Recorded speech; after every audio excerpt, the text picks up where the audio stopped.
Hello and welcome back to Lorehammer. I'm your favorite flesh hoodie. If you're a Night Lords fan, you can wear me. My name's Mark. Nice to meet you. Joining me on this weird, wacky episode of Konrad Curze. Man, I don't know much about him. So I got on like one of our Discord fanboys of Curze, not Lorehammer. Ursats, what's going on, man? Going good. Yeah, I've wasted actually I don't know 5K on Night Lords, so yeah. Oh, yeah, okay. It I up. like that. Yeah, you're gonna have to win me over on this episode. You know, you Discord members have been going hard in the comments. But yeah, let's see if at the end of the episode I'll let you make me into a flesh hoodie, essentially. Okay, with lightning, because that's how it's done. Perfect. We also got joining us, we got Court. Hey, good to be here. I'd prefer if you kicked Logan out, but I'm glad to be here either way. I'm just kidding. Yeah. Our next guest introduction is going to be the best because he's one of my best friends and I love him. But anyways, glad to be here. Konrad Curze, this is going to be a fucking wild episode. That's all I'm saying. Yeah, man. Like, I just look at the minis. I'm like, oh yeah, that's a human face fleshed on something. And I'm like, oh, okay, neat. What's not to love? What's not to love, really? Yeah. Logan, are you in or out on the human face stitching onto? Do you want to have the human face, or do you want to be the human face? So, as an Emperor's Children boy, I think that all faces should go into Lucius and his armor, because that's where faces really belong. Yes, the proper way to display a face on your armor, not this barbaric shaving that's going on. And yes, audience, I am here to slander the Night Lords at every opportunity. I have my Raven Guard chapter master sitting on my boom mic, so if you're a video listener, you get to look at my pretty mini. I also have a chaplain to keep me safe from this heresy, so I'm ready for the episode. Very good. Well, before we get into the start of this Primarch series, Konrad Curze and the Night Lords, let's do some quick housekeeping. Tell us about the Discord, Logan. Yeah. So there is a Discord for the podcast. I think it's just called it's just Lorehammer is the name of the Discord, but it's got a couple thousand members, I think, and it is a lot of fun. You get to see previews of what's coming. You get to interact with Mark. You get to interact with the other hosts. You get to see all the lies people tell. You get to see the lies they make up. And sometimes Mark reads those lies on the Lorehammer listener podcast. So it's a great time. Come on in. Wow, that's a perfect shill. I love that. Wow. And then if you want to go even deeper and further in the levels of Lorehammer, please, you guys can join the Imperial Tithe and support the show directly by being part of the Patreon. So $2.50 a month gets you the ad-free version of all episodes. You don't have to deal with ads anymore. Skip your little thing. Boop, boop, boop, boop, boop. Nope. They're gone. And for $5 a month, you get the video version. You get to see all the zaniness that happens when we actually record these videos, because you can see our beautiful faces, look at the cool things I hold up, like, oh, look what I found on eBay. You can look at Logan's gorgeous beard that is in competition with Mark's at this point. I think it's fair to say, gentlemen, that there is a little competition happening. Yeah, I'm blonde, so it hides it a little bit. So in person, I'm a little more feral. But you can also see badass minis like what Sam's made. He has a sweet fucking demon Primarch Night Lord. Yeah, I saw that. I was like, oh, cool. You play AOS? Because that's the Laukavai model. And he's like, no, that's a demon prince. He says, no, I'm not cringe. I play Warhammer. Come on. I prefer guns. Yeah. Oh, guns and skin. That's what I'm all about. Guns America from the New Zealander. Close enough. We also like guns and skins in New Zealand. And yeah, you can join the live stream and come and see my minis. And if you're lucky, I also have meerkats, Mod of the Meerkat legend on the Discord. So maybe if you join the Patreon, come to the live stream, you can come and see all sorts of stuff. I've seen teeth as well, human teeth. Yeah, man, I still get asked about Small Cat. And like, oh, can Small Cat come back in the studio? So yeah, hopefully we get to see a meerkat, because those things are fucking tight. Yeah. So if you join the live chat room, you might, maybe, if you're good, if you all convert, you can see some meerkats too. Yeah. We see Jax in the comments. He's got the first comment, my glorious cruise. And he even beat me in my episode description post. So the Cruise boys are chomping at the bit. He beat almost 5 hours. I was gonna say, I like to think of this like he's just right behind the velvet rope, like he's the one camped out in front of the store waiting for this to open, and he's like, "This is it. This is my wearing episode." his favorite flesh cape. Yeah, and that's no tent. I'll tell you what. That's no tent. But we got one more quick thing before we get to the actual episode. The Liber Malleus Sundering. You guys have heard we're doing another campaign. Man, the last episode was crazy. We took a vote and to see the fate of the chapter, and the options were: do we go Primaris, like do we cross the Rubicon, or do we stay Firstborn and go on a penitent crusade? And the vote went the third option, of course, which was chaos. So we fell to chaos. But that was very cool to see happen. Honestly, I did not expect that. I had all my minis lined out of Firstborn I wanted and fucking Primaris Marines I wanted. No, we're going chaos. But we are starting an auction now. So we're auctioning off some coveted positions in the new warband, such as the Chaos Champion and 3 Chaos Chosen. And we are doing that over May 13th to 19th. 13th through 19th. So basically, if you're listening to this live, you got 1 week or 2 weeks in. If you are listening to it on the podcast stream, 1 week. So you got 1 week to auction and bid on these. And how you do it is you do the wow, I can't read tonight. It's nice. How you do it is you email lorehammerpodcast@gmail.com. And then you name the Astartes that you want, for example, 1 Chaos Champion, and then your silent bid, minimum of $55, and the Chaos Champion is going to be for the champion and 50 for the chosen. All these details are on the Discord if you need to go look. And then at the end of each day, I'm also going to announce on the Discord, like, okay, what is the current bid of this guy? Did anyone bid? And if not, whatever, who cares? Maybe the next day somebody will support the chapter, and that rank, the background, people will be fighting for it. So we're going to wait till May 19th, and then the 3 highest bidders will get a position of chosen, and then the highest bidder will get the position of champion. So going to be pretty cool to see those go. When we did the other ones, I know people are like, oh, how do I get that sergeant? And people are like private messaging me like, come on, give it to me. Come on. Come on, man. We just met. I don't know you like that. But Come on, yeah. man. The Liber Malleus is growing already. People have been buying off veterans. You can go buy veterans now. And we've actually funded enough now to buy the whole infantry side of Chaos. Wow. So that's pretty cool. Yeah, so we're collecting, I think it's 30 Terminators somewhere in there. So Let's go. We're growing the ranks, man. It's pretty cool. Pretty cool to see. Question So though, definitely Mark. get involved. Yeah. So when you bid and buy one, so you're successful in your bid and whatnot, do you get to name your actual mini and stuff?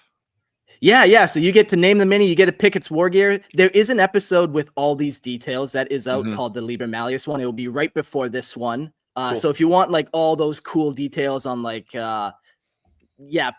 war gear options do I pick, what positions in this company are actually existent, you can go check out that episode for more details.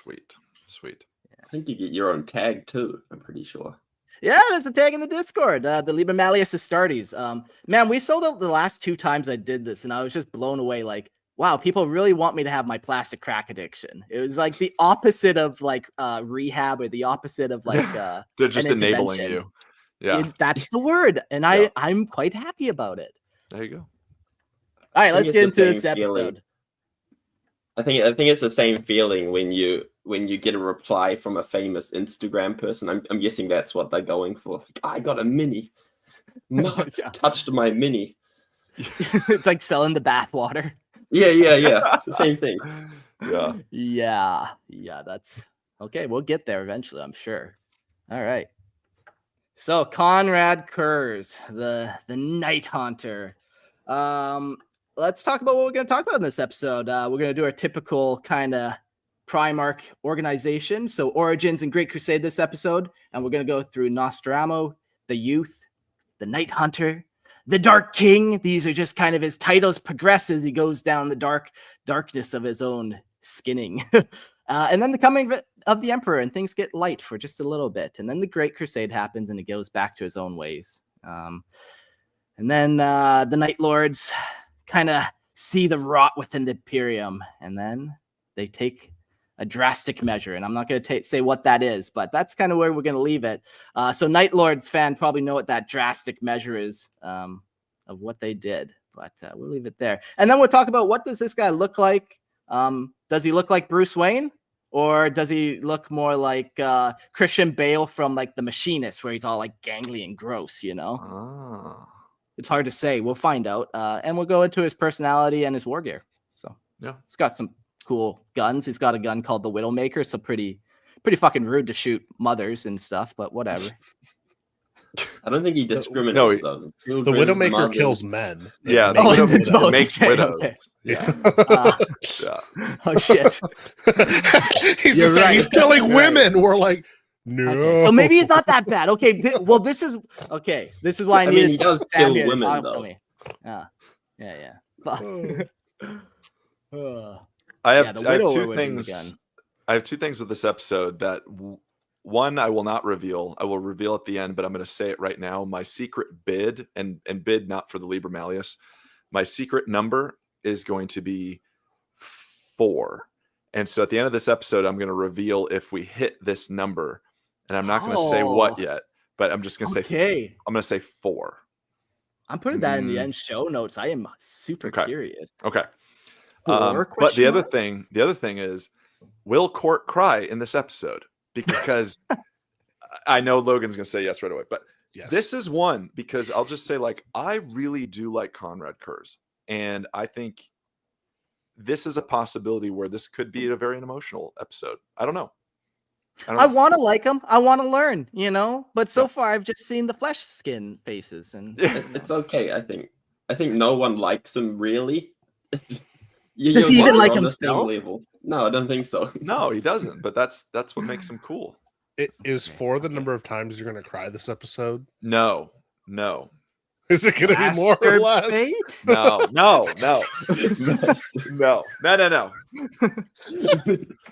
No. Hand check. But Yeah, that's a hand check.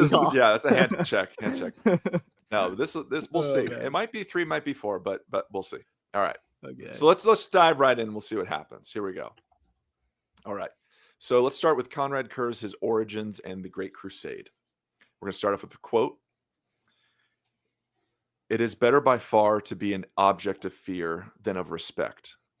For one is a truth of the soul, and the other is an illusion of the mind." This is from the Codex Hydra, not to be confused with Hydra Thoughts. Great YouTube channel, Logan, love you. But yeah, I think that says it right there. It sets our little bit of a tone. So here we go. Konrad Curze, known to many as the Night Haunter, a name he clung to like a curse, also bore titles such as the Dark King, the King of Terrors, and the Last Judge. He was one of 20 primarchs wrought by the Emperor of mankind during the late 30th millennium, and he ruled over the 8th Legion, the Night Lords, once champions of fear, now damned heretics. From the moment of his birth, the Night Haunter was plagued by nightmarish visions of death and ruin, harrowing glimpses of a future soaked in blood. These precognitive horrors gnawed at his sanity, leaving deep scars in his soul that would never heal. The torment of his mind, shaped by a savage youth on Nostramo, consumed what humanity he had left. In pain, he turned to terror. He fought with a savage cruelty, wielding fear like a blade, teaching his legion that dread was more potent than mercy. But there was no joy in his war, only grim necessity. Unlike his brothers, Curze held no love for the warriors crafted in his image. To him, they were tools in a futile struggle against a destiny he had foreseen but could never change. So already, right off the bat, I like that we get the sense of doom and like nihilistic despair right off the bat. Like where there is no promise here. It is just bad. It's just bad. Yeah, and like he's read in the grim dark of the far future. There is only war, one too many times, and he bought into it. You know, I when writing the notes, a big thing that comes up is this kind of like, yeah, his dreams and his visions, and like, should you buy into all of it though? Could he have changed it? Which side did he choose? We don't know yet. Were these psychic visions that he was having? Yes, I think so. I'm pretty sure he's quite psychic. Is he? Mm-hmm. Yeah. Interesting. I think it's good though, because he treats his Marines just like the Emperor treats the rest of everyone. That's what I was thinking too. Like that mirrors Sure. a lot of kind of how they view themselves during the heresy. Is like, are we just a tool? Like, is this not a relationship thing here? Are we just a means to an end? Yeah. Okay, I'll get on to good old Nostramo. So Nostramo was a world of shadows, cloaked in endless night beneath a sky choked with poison. Its dying star cast no light upon the surface, its faint glow lost to an ever-churning smog. Noon and midnight were indistinguishable, and the only illumination a pallid blue glow reserved for the elite who dwelled in the upper spires. Far above the ash-cloaked slums, below the masses toiled and died in endless foundries and chemical hellscapes, their breath blackened by the very wealth, adamantium, there we go, and made their suffering profitable. I've been in Japan for too long. The planet's crust was laced with that priceless metal. Its veins bled dry by thousands of mines and factories. Every breath drawn was a sentence. Every cough a prelude to death. Suicide was common, not from madness, but from clarity. Law was a myth, murder the only rule. The strong devoured the weak. Gangs ruled every street, every spire, every graveyard of the forgotten children. Learned quickly that the blade was judged, jury, and executioner. The 5 great hives, prime through Quintus, stood like tombstones, monolithic and silent beneath the dead sky. Iron bridges spanned ravens of soot, and cathedrals of industry rose above slums like shrines to suffering. Smoke curled through every alley, warping the world in a shroud. The people pupilled eyed specters born the legacy of a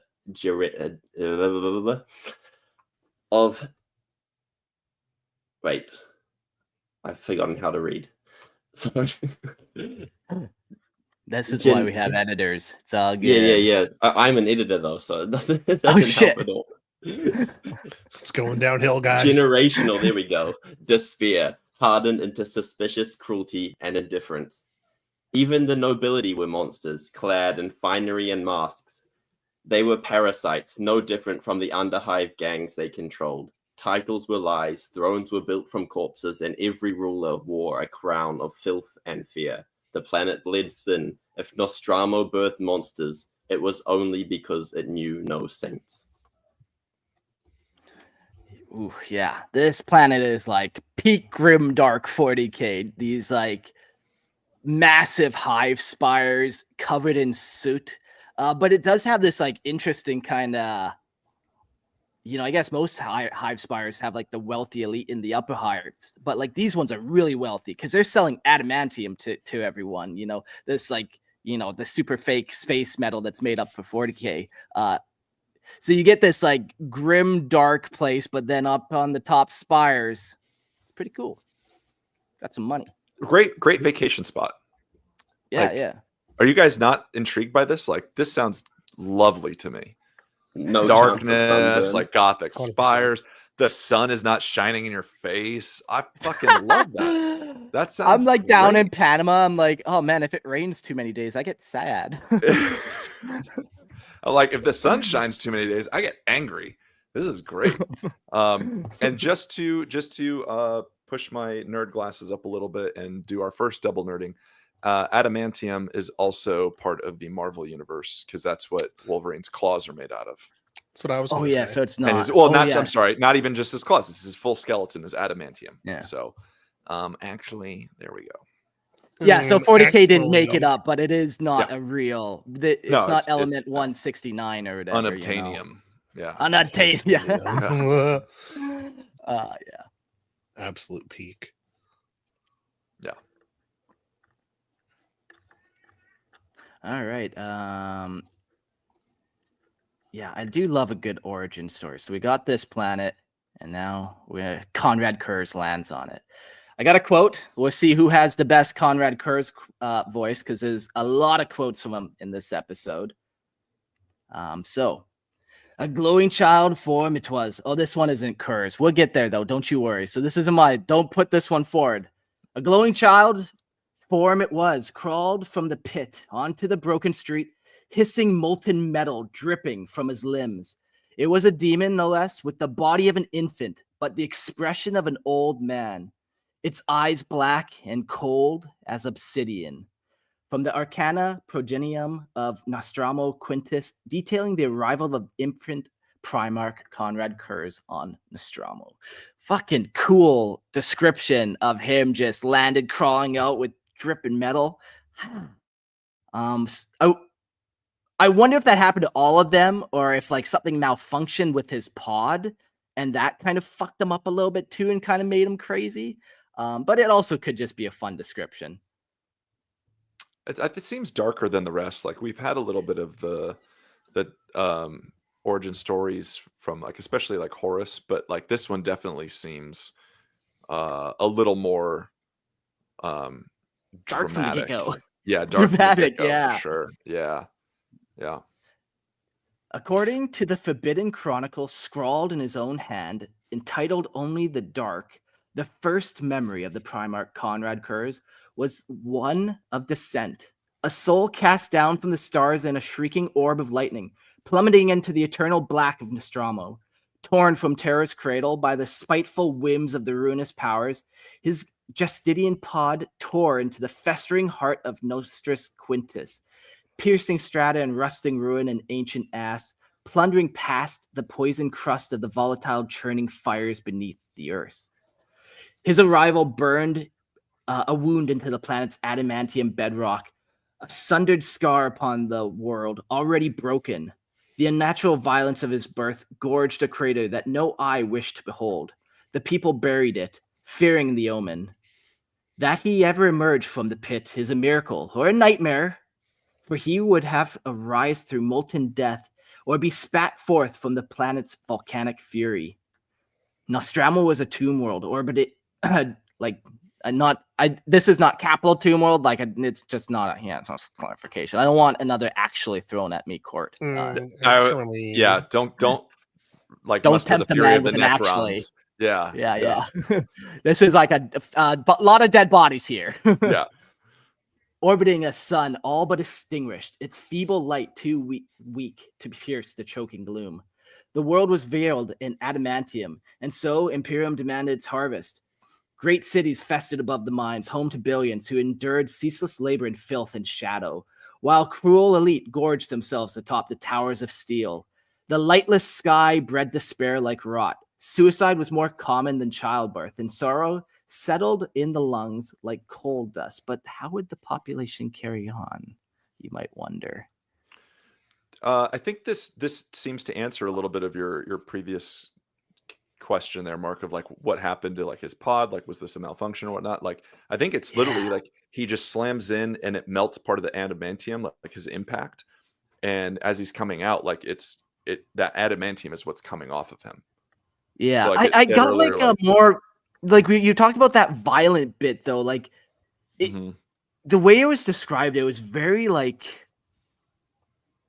he it felt like he was awake there, and it felt like the impact was more devastating. Like no other place do we have this like actual like crater kind of you know.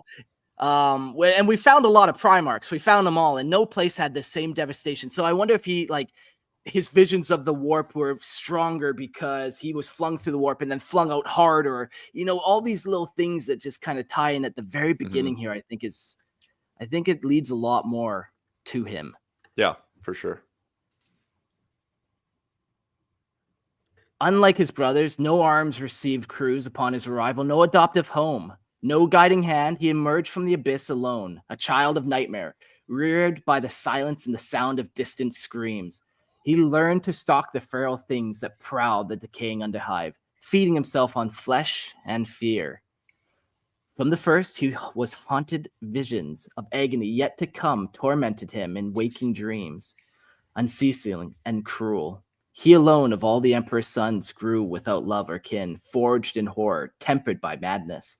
Alone in the dark, the boy would become the Night Hunter, was carved from marrow and despair, a shadow birthed by a dying world. Yeah, so he's just kind of no loving hand, man. So I'm a new parent, so you read a lot of kids' book, and just like you read about babies that don't feel the touch of their mother, and they literally die, man. Like if they don't go long enough, like a child, it's the craziest thing. Like, and then so you have this immortal primarch that's not killing, but it's gonna really mess him up. I don't know if you've ever looked into it, but like feral children is a huge. Yeah. Like, I had to do it for my degree in linguistics, but it stuffs kids up. Like they're completely different, and you can't fix it. Like they're stuffed up for the rest of their life after being left alone. So explains a lot. Can you go into that just a little bit, Sam? Just because I'm not super familiar with that concept. So feral children are like children who are either abused and left in a room by themselves, so like no contact with other people. Like there's a few that have been like locked up with chickens and they start acting like chickens. It's a whole big rabbit hole if you want something interesting to look into. I don't think I want to look into that, but it gives you quite a big insight on just how human culture and how language is developed, because it's really the only way to really test how that happens. Interesting. Makes me feel like a good dad, I'll tell you that. There was one girl that they found.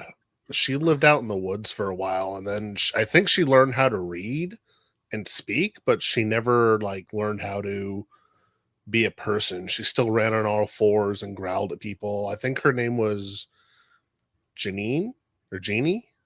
Yes. So she was left in a room by her parents. So she could read and write because they'd come in and give her food, but she was like strapped down to a chair for like the first 12 years of her life. Oh, I thought she was out in the woods. So this kind of thing is devastating, even for primarchs. Even Portorabo and all his father issues still did have a daddy.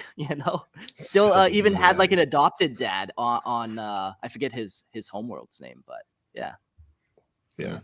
I've spent so much time pooping on Curze that I'm struggling not to laugh reading this part of the story. For the simple reason that this is giving like one-time villain cartoon character tragic story vibes. Like I was born on here and my mother left me and it was raining and it was just black. Like I know this is a tragic story, but because I've spent so leave much time Curze alone. I can't leave him alone. Just another asshole who never gave him a chance, and I apologize for that now. He's just mega mind, I guess. Yeah, it's like, oh, this is a Nickelodeon villain. Cool. Whereas if Jax is in chat, that's how I'm going to refer to him from now on. I'm going to call him a Nickelodeon villain. Oh my gosh. Have you no heart, sir? Not for a Nickelodeon villain. All right, the Night Haunter. We're going to start with a quote. By reason, by truth, I have learned how your hearts and minds function. Wait. This is a Konrad Curze quote. So let's hear your Konrad Curze voice. Yeah, I was going to say at the end, that's poor accent. Yeah, all right. Here. Yeah, you fucking wanted to make fun of him. Now you got to be him. Action. By reason, by truth, I have learned how your hearts... Everyone just did everything. For audio listeners, they all just touched their face at the same time. It hurt. It physically hurt what you did to us. They're like, how? We're going to go into doing something silly. Oh, this Come is on. a mistake for you. You've got a good voice for this. Do you want me to use this voice? Yes, there you go. Not your deep, sexy voice. Please, no. Come on. Get the hands up, little gentlemen. We'll do that. We'll do the edgier one. By reason, by truth, I have learned how your hearts and minds function. With that lore, I brought peace to this culture at the cost of freedom. Peace reigns as I reign. I wouldn't expect your little minds to understand. You are a little man with little dreams. You've ushered in the peace of the graveyard. Peace at the cost of surrendering all choice, all freedom. The city lies in terror, forced to live by the standards you place upon our shoulders. Yes, yes. But every sin is punished, but punished by death, no matter the crime, no matter the scale of the sin. The people of the city live in silence, lest a single word earned them death for speaking out against you. Yes, listen. Listen to the sound of raw silence. Is it not serene? And cut. Well done. All right, very good. Thank Yeah, you. I don't even think we have to try to beat that. Fuck. Oh, dude, when you started laughing, I was like, don't laugh into the mic. Don't like this. For audio listeners can't hear. I'm like 2 inches away from the mic so that I don't have to like push my voice very hard to get it that deep. And when Mark started laughing, I was like getting ready to just blast right into it, a full laugh. Fucking sent like shivers up my spine, man. It's so fucking creepy. I forgot I had that voice too. I was like, what voice do you guys want? No, that one. I know that voice very well. Yeah, you do. Yeah. It's important to just bring up also, because I know we kind of cut you off here, but like the context of that quote. So just to kind of round you up. Yeah, go for it. No, this is all you, but I think it is okay. important. You want me to keep going? Gotcha. Yeah. Excuse me. All right. Alone and unloved. No. The quote itself. Like, who is he talking to? Yeah. I thought someone threw that in there really quick. The Night Haunter addressing a gathering of Nostramo nobles. Yeah. So he's talking to the nobility here. Like he's addressing the nobles, the upper class, like the ones that shit on everyone. That's fucking rad. And not just the men, but the women and the children too. Yeah, there you go. He's showing everyone how to really fight the 1%, and it's with violence.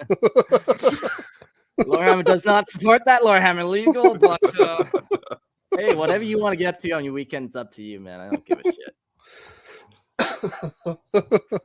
Oh, that's funny. I love that last line. Yes, listen to the raw sound of silence, man. Oy. It's weird because Japan's very much like this. Like if I walked outside now, like 5 million people, you can't hear anyone. It's like even in like raw nature, you hear sounds like, but just man, nothing. Have you ever been around like when there's like an eclipse and like everything gets this weird tingly vibe and everything, nature goes quiet too and stuff? Oh man, the same kind of feeling. Sounds awesome, but I don't know. So I just got reminded, and now this is going to be funnier with my slandering of Cruz, of an anime from Japan called Licorice Recoil, where there's a bunch of schoolgirls that kill criminals before they commit crimes. And now that's making me think of this. What the fuck is this? Licorice Recoil. It's really good. But now that's what I'm going to think of the Night Lords. It's a Nickelodeon villain running. Nickelodeon anime. It's a Nickelodeon villain running Licorice Recoil. Yeah, okay, that's one image for sure. I'll go with Jax is mad. He says, "Keep Japan and curse out your mouth." Oh, he's gonna slap me when he calls me in. Oh, that's so funny. As long as you don't say "dis" and egg, I think you're okay. I'm not even gonna try. So don't worry, audio listeners. I won't try that. All right. Moving on. Alone and unloved. A gaunt feral child shivered amid the carcass of a ruined world, nesting in its shattered husks of buildings and sleeping upon cold rooftops. He scavenged like a beast and slaughtered without pity. For even in infancy, his sinews were iron and his mind a razor. A will forged for torment, wedded to a gaze that saw through lies and shadows alike. The screams of the tortured were his lullabies, Echoing in the dusk like dirge. Is that dirges? What is a dirge?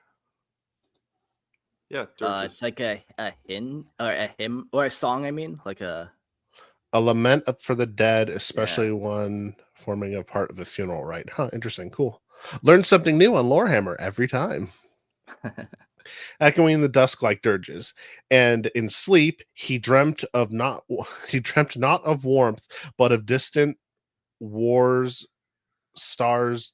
Oh, distant wars, comma, stars drowned in fire, corpses stacked like mountains to extinction. When he awoke, the screams lingered still, rising not from the dreams, but from the streets below. He belonged to the dark, a soul cast in silence. In that abyss, he was neither man nor God, but something colder. He killed to live, and in killing, he learned the truth. He was not one of them. The others broke beneath his hands, slow and soft. He gnawed on vermin, and when hunger clawed deeper, he consumed the flesh of the fallen. The sins of Nostramo seeped into him. He listened to the dying and stole their thoughts, watching the wicked and drank their cruelty. Knowledge bled into him through screams and gore. A mind like no other absorbed it all, the lessons of filth and fear, not to debase, but to become. In that crucible of despair, he could have become king of Carrion, a tyrant like the others, and yet something stirred, a faint echo of the emperor's unseen hand. He might have ruled as a beast, but chose instead to become judge, executioner, and curse. Born in the darkness, he resolved to smother it in blood. He began with the wicked at his feet. Sin had been his first breath, and it surrounded him like air. One by one, the murderers vanish, then gangs, then syndicates. Buildings became crucifixes, skinned corpses their icons. Bridges dripped with human parchment, and heads stared blankly from iron railings. They named him not a boy, but Omen, the night haunter, to become a savior, to most an omen of doom, a murderer that made monsters tremble. So they hunted him, crime lords, black armored enforcers, and decadent nobles alike. But this pleased him, for it brought their throats to his hand. Few left alive bore his message, tongues intact, limbs ruined, eyes gone, whispering through sobs, he is coming. The night haunter follows those screams, and those who whisper their sins. His vengeance began in the shadows and spread like plague. At first, it was isolated vengeance, a blow struck in darkness. But soon he hunted and pursued those judged guilty in his unblinking mind. Prominent men disappeared, dissidents and psychopaths alike. Corpses surfaced like rot, flayed, shattered, and drowned in filth. Officials swung from windows with their entrails for nooses. Blood clogged the gutters. Some were so pulverized their own kin could not name them. For audio listeners, Court is throwing up the rock-on symbols right now. Within a year, Nostramo Quintus fell into terrified silence. The streets only knew of the hush of dread. His name was no longer a whispered hope, but a moan of terror. A world was broken beneath the weight of one soul's fury. And when the gunfire stopped, when the sinful dared not speak above a whisper, he emerged before them. The aristocrats, drunk on blood and gold, were given one choice: submit or perish. Some died where they sat, the rest bowed beneath his shadow. Nostromo belonged to the night haunter. The dark crowned its king, not in splendor, but in fear. And so began the reign of the first and last monarch the world would ever know, the Dark King, who ruled not through love, but through terrors of judgment. Yeah. Fucking That's actually crazy. That's actually a lot cooler than the first half of the origin story was. It's more in depth for sure. That's like These that's are when you cool hit the stories. montage in the movie where he's just like that's the montage moments of like him stringing up dudes by their entrails, hacking off heads. Yeah. Yeah, but now, because we were making the Nickelodeon jokes before it, now I've got like a Nickelodeon montage, but it's so gruesome. Were we, Logan? Yeah, we as a podcast. No, we were double nerding. We're not double Nickelodeoning. Yeah. Nickelodeon.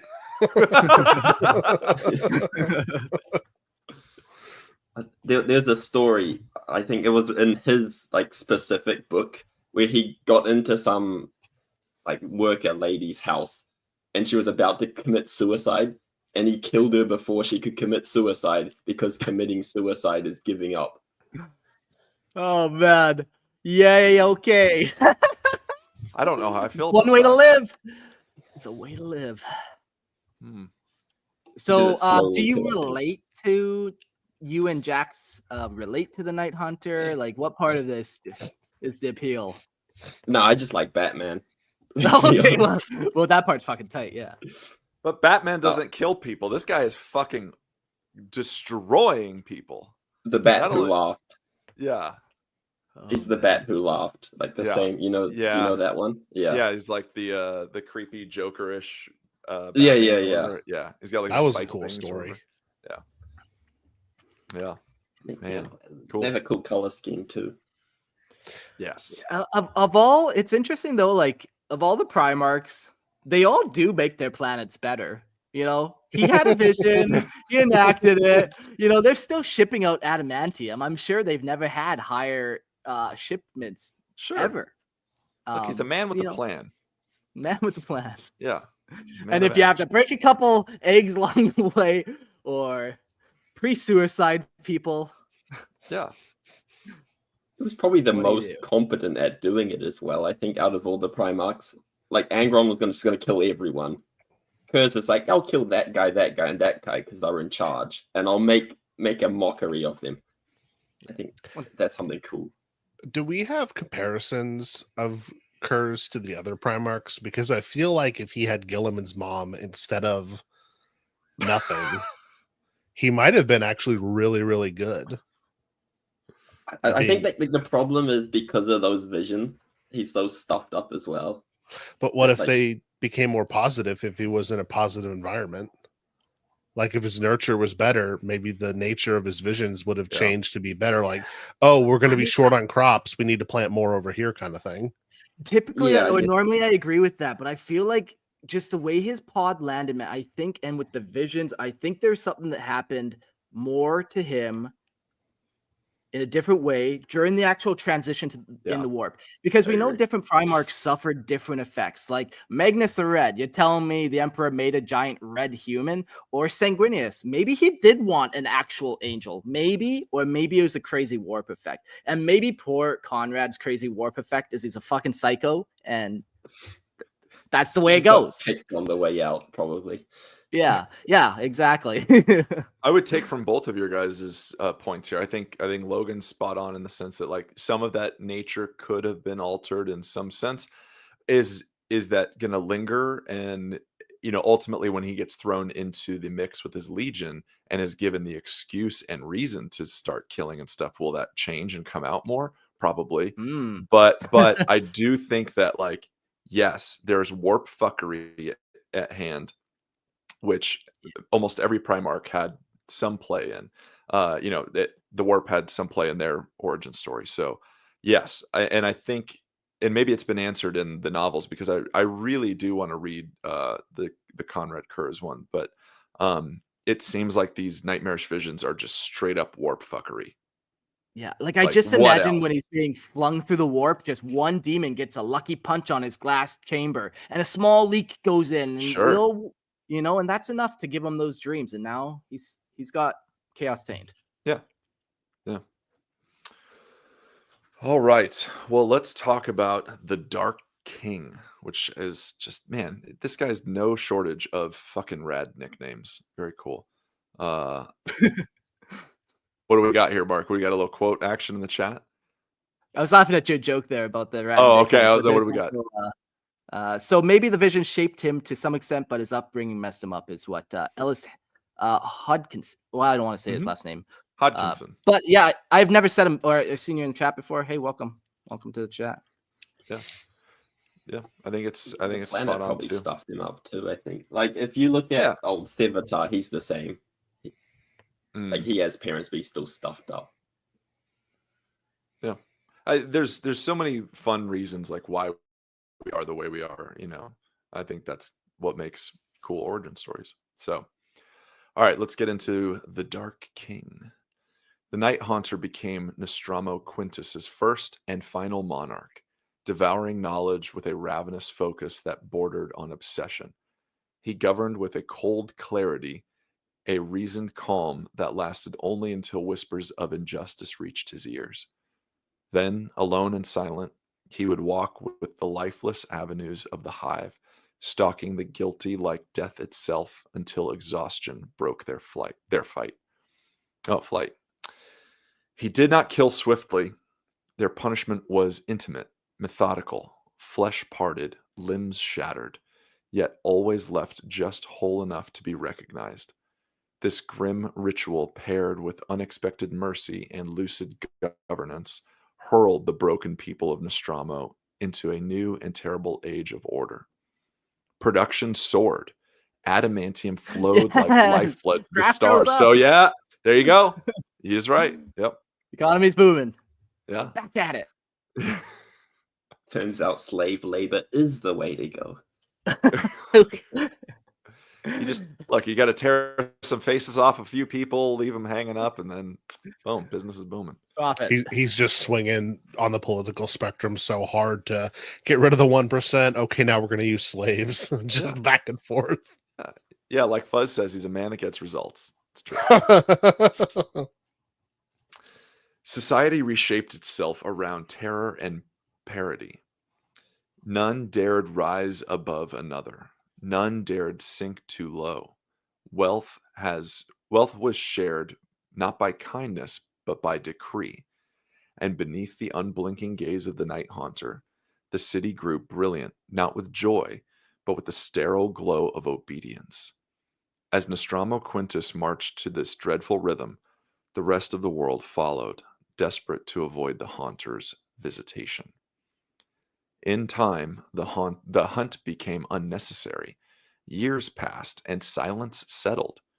The hive no longer whispered crime. It barely breathed. Peace had not been achieved, but enforced. There was no rebellion, for there were no rebels left. All memory of defiance died with the first cries that echoed from his throne room. Images of flayed and ruined bodies broadcast to every home, their agony spilling into the homes of children and the old alike. These executions, made public and pitiless, ended the last flickers of resistance.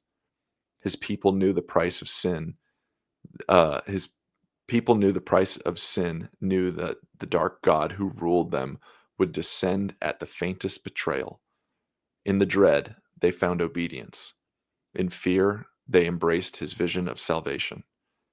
And so Nostromo endured.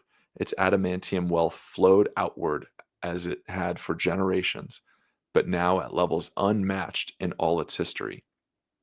Beneath the Dark King's rule, the mines bled faster, the refineries roared louder, and the furnaces of industry burned with unnatural fervor, a planet digging into its own flesh, even deeper, ever darker, to appease the one who brought it peace through horror. Ooh. Yeah, so this is where it's hard for me to kind of dig this dude and sympathize a little bit, because it's not the Batman vibe. We all, and I know, Sam, like you were talking Batman and all that, like, but he gets the Batman vibe because he's like this vigilante out for justice and all that, but it's to a totalitarian like extent of just like ruling with an iron fist. This is what happens. No mercy and no understanding, no sympathy. Like, it is death, and it's fear, 100% horror and fear. It's still really cool, but it's like, ooh, that's a little far, man. He's like the worst form of Batman possible. Yeah. Because there have been a few Yeah, you're stories where Batman does take over the city and rule it with an iron fist, but he just won't kill people. Mm, If he could kill people, yeah. There you go. Then you got this guy. Yeah. Yeah. I just want to do the math on how many people a day do you have to kill to make that much of an impact in a hive city of 1 trillion people? You know, like I you're know. killing 10 a day, like 3,600 a year. That's not enough to make a dent in it. That's a blip in the radar. He has to be going hard, man, all day, every day, just out there solving crime by murdering everyone in sight. I'm guessing because he has the old Primarch DNA, he just doesn't have to rest either. So he's just Just stab, going stab. for it, yeah. Whole week of stabbing. We gotta get those numbers up. Adamantium numbers are good, but stabbings by me are down. Get those up. If you think about it, when he was younger and smaller, let's say he's killing maybe 10 people a night. If you hear stories about a hunkered over, shriveled up child running around killing people, and he's killing 10 people a night, it's 50 a week. That, even if it doesn't add up numerically, the fear of that is just gonna, like, hey, watch out. I saw that kid the other day. He's like 6 foot tall now. He's what? He's what? Yeah, that kid that's killed, dude. He got 20 people last night. I think he's stepping up his quota. Oh, He's what? Yeah. I think I seen somebody shoot him and he brushed it off. Then the legend grows in. That's a great point of just how when you actually have a superhuman, how that legend could just grow. And like a dark soup. Sorry, Arsat. I was gonna say, like, if you just think of like serial killers, even like whole cities shut down just to make sure serial killers don't go out and kill people, and they're killing what, like at the most 3, 4, 5 people. I'm guessing that'll spread. You live in a safer city than I'm sure those Americanos do, and no guns here. Well, that reminds me, like the DC sniper was able to shut down entire areas for days at a time, and that was technically 2, but at the time they thought it was 1 guy in a truck.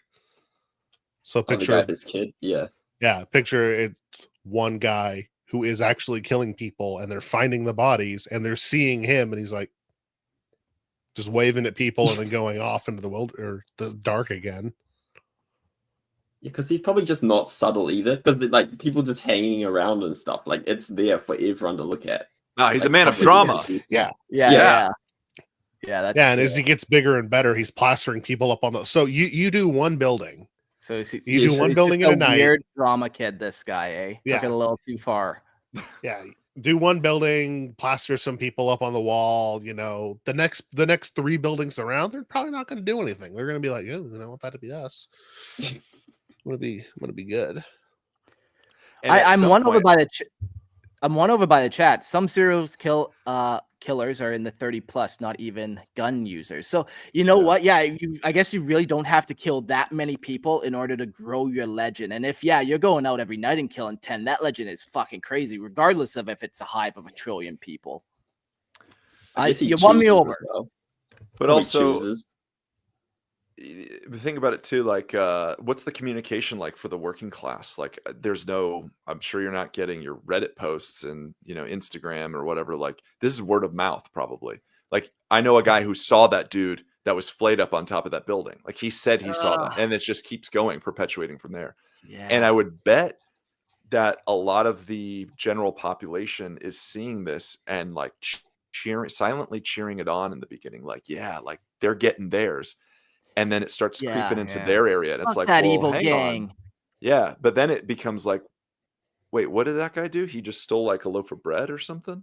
Oh shit! Like I've done that. Like it starts then creeping into like not the cheering on of yes, we're getting justice. Yes, things are getting taken care of. Yes, there's an even playing field. Now it's like, oh fuck, it counts for all of us. Yeah. Oh yes, and Hottie 211. I know you said what you wanted to be called in the chat. Sorry, it says Hottie, not Hottie. Hottie. I know, but I think he meant hoodie. Yeah, maybe. Isn't it hoodie 211? That's what I thought. No. Doesn't hoodie have 2 No, it's Hottie. Yeah. HODDIE. Sure. Anyways. Oh yeah. Anyways. Laurel or Yanni? My friend. Yeah. In Predator 2. Where Predator is in the city and skins those guys and like all the cops lose it. Yes. Sure. That's the vibe. Well done. Yeah. Good reference. And a bit like Boondock Saints. Yes, we're getting guys. We're cooking here, baby. I love this. Chat, you're doing great. Well, Yes, and that's right. See, hottie, boom. There you go. The more you know. Okay, I'll get into another quote. This time, not from Curze. So, do I still have to do an accent? No, you already yeah, have but the this accent. one won't. He's This got a one won't built-in count. accent. Sorry, I tried to mute myself and I kicked you. Oops. I was like, Yeah, what the I was fuck? gonna. He's like, Logan you don't do got an really accent. Shut excited. up! Kicked him out. No. Quiet court. The New Zealander is speaking. Yeah, All it's only a reference. few of us. I felt like, oh no, this isn't going well. Should I do a Father Ted accent, maybe? You're a racist now, Father. I felt I knew that. I felt I knew why while the Emperor's ship changed course for the bleak orb, even before consulting the cards of the lesser arcani. They described great wealth, prosperity, stability. The moon, the martyr, the monster lay in the triangle. The king lay reversed at the fleet of the Empire. Strangely, the sign of hope was also reversed, and the horrific aspect of death, ever present, lay above the entire table X. But the course was set, my misgivings as a mere breath against the maelstrom of his will. This quote was from a fragment of Astropath Thokewell's personal record upon arrival of the Emperor's expedition. I've done it again. I'm going to need someone to read. Expeditionary in the Nostramo system. Curze knew the coming of the Emperor long before the event, for his cursed gift granted him glimpses of all that would be. The revelations came, as they always had, through visions steeped in agony. Now ruler of Nostramo, his sharpened transhuman senses twisted further, stretching past sanity into something monstrous. In the shadows of his soul, he felt the change, a withering maturity, a descent into the being that he was fated to become. Far above, the Emperor watched Nostramo's stagnant heart through divine machinery. He saw a population cowered into silence, made efficient by fear, shuffling through days under a sky without hope. They knew nothing of the Imperium's light, but their broken God-King ruled absolutely. He shaped the world into something orderly, perfect in its honor, or perfect in its horror, exact in its conformity, and numb in its obedience.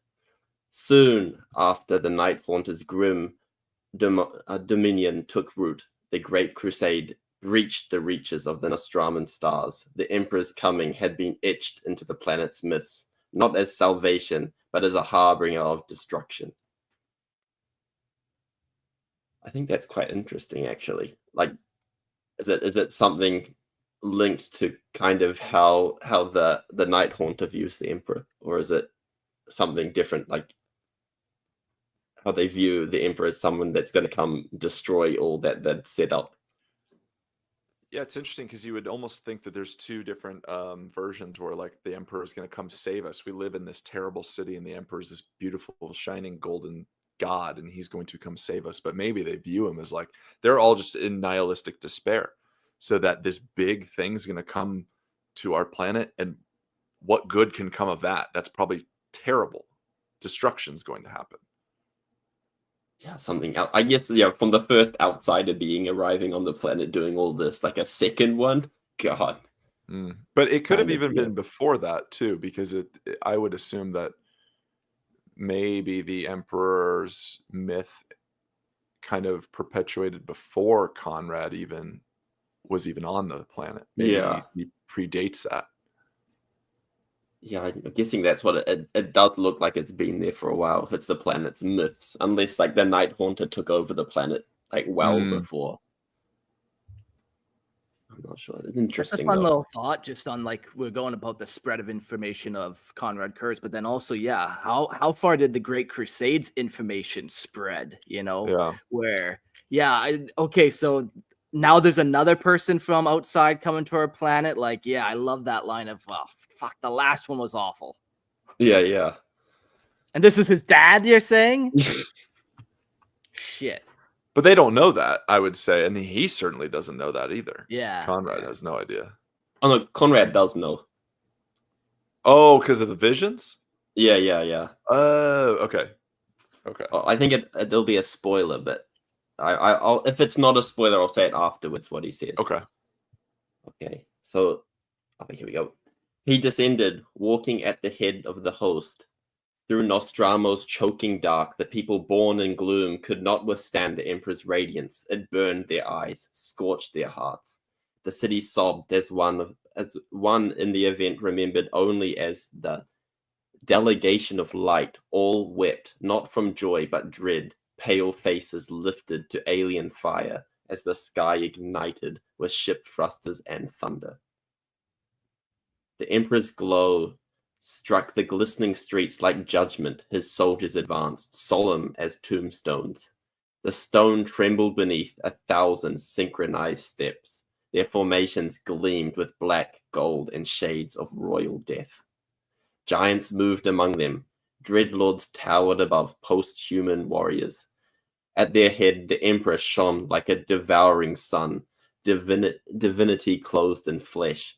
His essence broke through his form, and to behold him was blindness. Those who dared gaze upon him saw nothing else from the rest of their lives, only the searing echo of God, who came to claim what was his. At the gates of his own nightmare-forged palace, Curze stood, silent, waiting. The legionaries halted. 250,000 stood still as death. 4 giants stepped forth. First was Rogel Dawn, cloaked in his gold and silence. He inclined his head with kingly gravity. Curze foresaw him dying alone, torn apart in tunnels, soaked with betrayal and blood. Next came the warrior prophet, clad in runes etched by pain, Lorgar Aurelian. He bowed his marked head in mournful reverence. His voice sang with sorrow for what he saw in the city's rot. Curze said nothing, already mourning the image of Lorgar ablaze in warp fire, crying out to the dead sky. Then Ferrus Manus, cloud in black, his silver limbs echoing the toil of machines, his voice grounded like industry, and his eyes held no illusions. Curze remained unmoved, already haunted by the visions of his brother's severed head, gripping by a traitor's mauled fist. Last came Fulgrim, draped in violet decadence. Alone he smiled, alone he reached out with warmth, offering a false peace. And Curze saw him in broken glimpses, flickering, monstrous, laughing in coils of shadows. Then the Emperor approached, arms wide, voice paused. But before a word escaped his lips, Curze collapsed, screaming at visions too dreadful to endure. He tore at his face to stop what he saw, only to be claimed by a touch upon his brow. Mercy flowed through his hand, searing pain, restoring clarity. When Curze opened his eyes, the god had become a man, terrible, eternal, but no longer divine. Those present would remember his words etched forever in the echoes of history's descent. Be at peace, Konrad Curze. I have arrived, and I intend to take you home. That is not my name, Father. My people give me a name, and I will bear it until my dying day. And I know full well what you intend for me. He bowed, not in obedience, but in grim acceptance. A soul enacting a fate he had long foreseen. With that submission, the destiny of the 8th Legion was chained to a road of ruin. Oblivion waited. one by one, the primarchs is like, I've seen your death. I've seen your. Oh well, you turn out all right. Your death. Fuck. I think if that didn't gain any Night Lords fans, I don't know what will. It's like one of Yeah. the coolest things to happen in 40k ever. Yeah. And What, I'm- what 30k, a I guess. hero I'm lineup so there. glad that you read that, Sam, and not me, because that's the moment that I'd be crying. Right fucking there. Truly. It was a My great boy job. gets weepy. Yeah. That was so, man, it's so powerful. So good. Yeah. That's- I Oh, know that the was the plan. old. Oh, sorry. That was the old bit I didn't want to ruin. Like he already called him father. Mm, yeah. Yeah. Okay. Yeah. Plans from the Tool. So we get into the Great Crusade. So I'm not gonna have the voice that beats Logan, but I'll give him my best.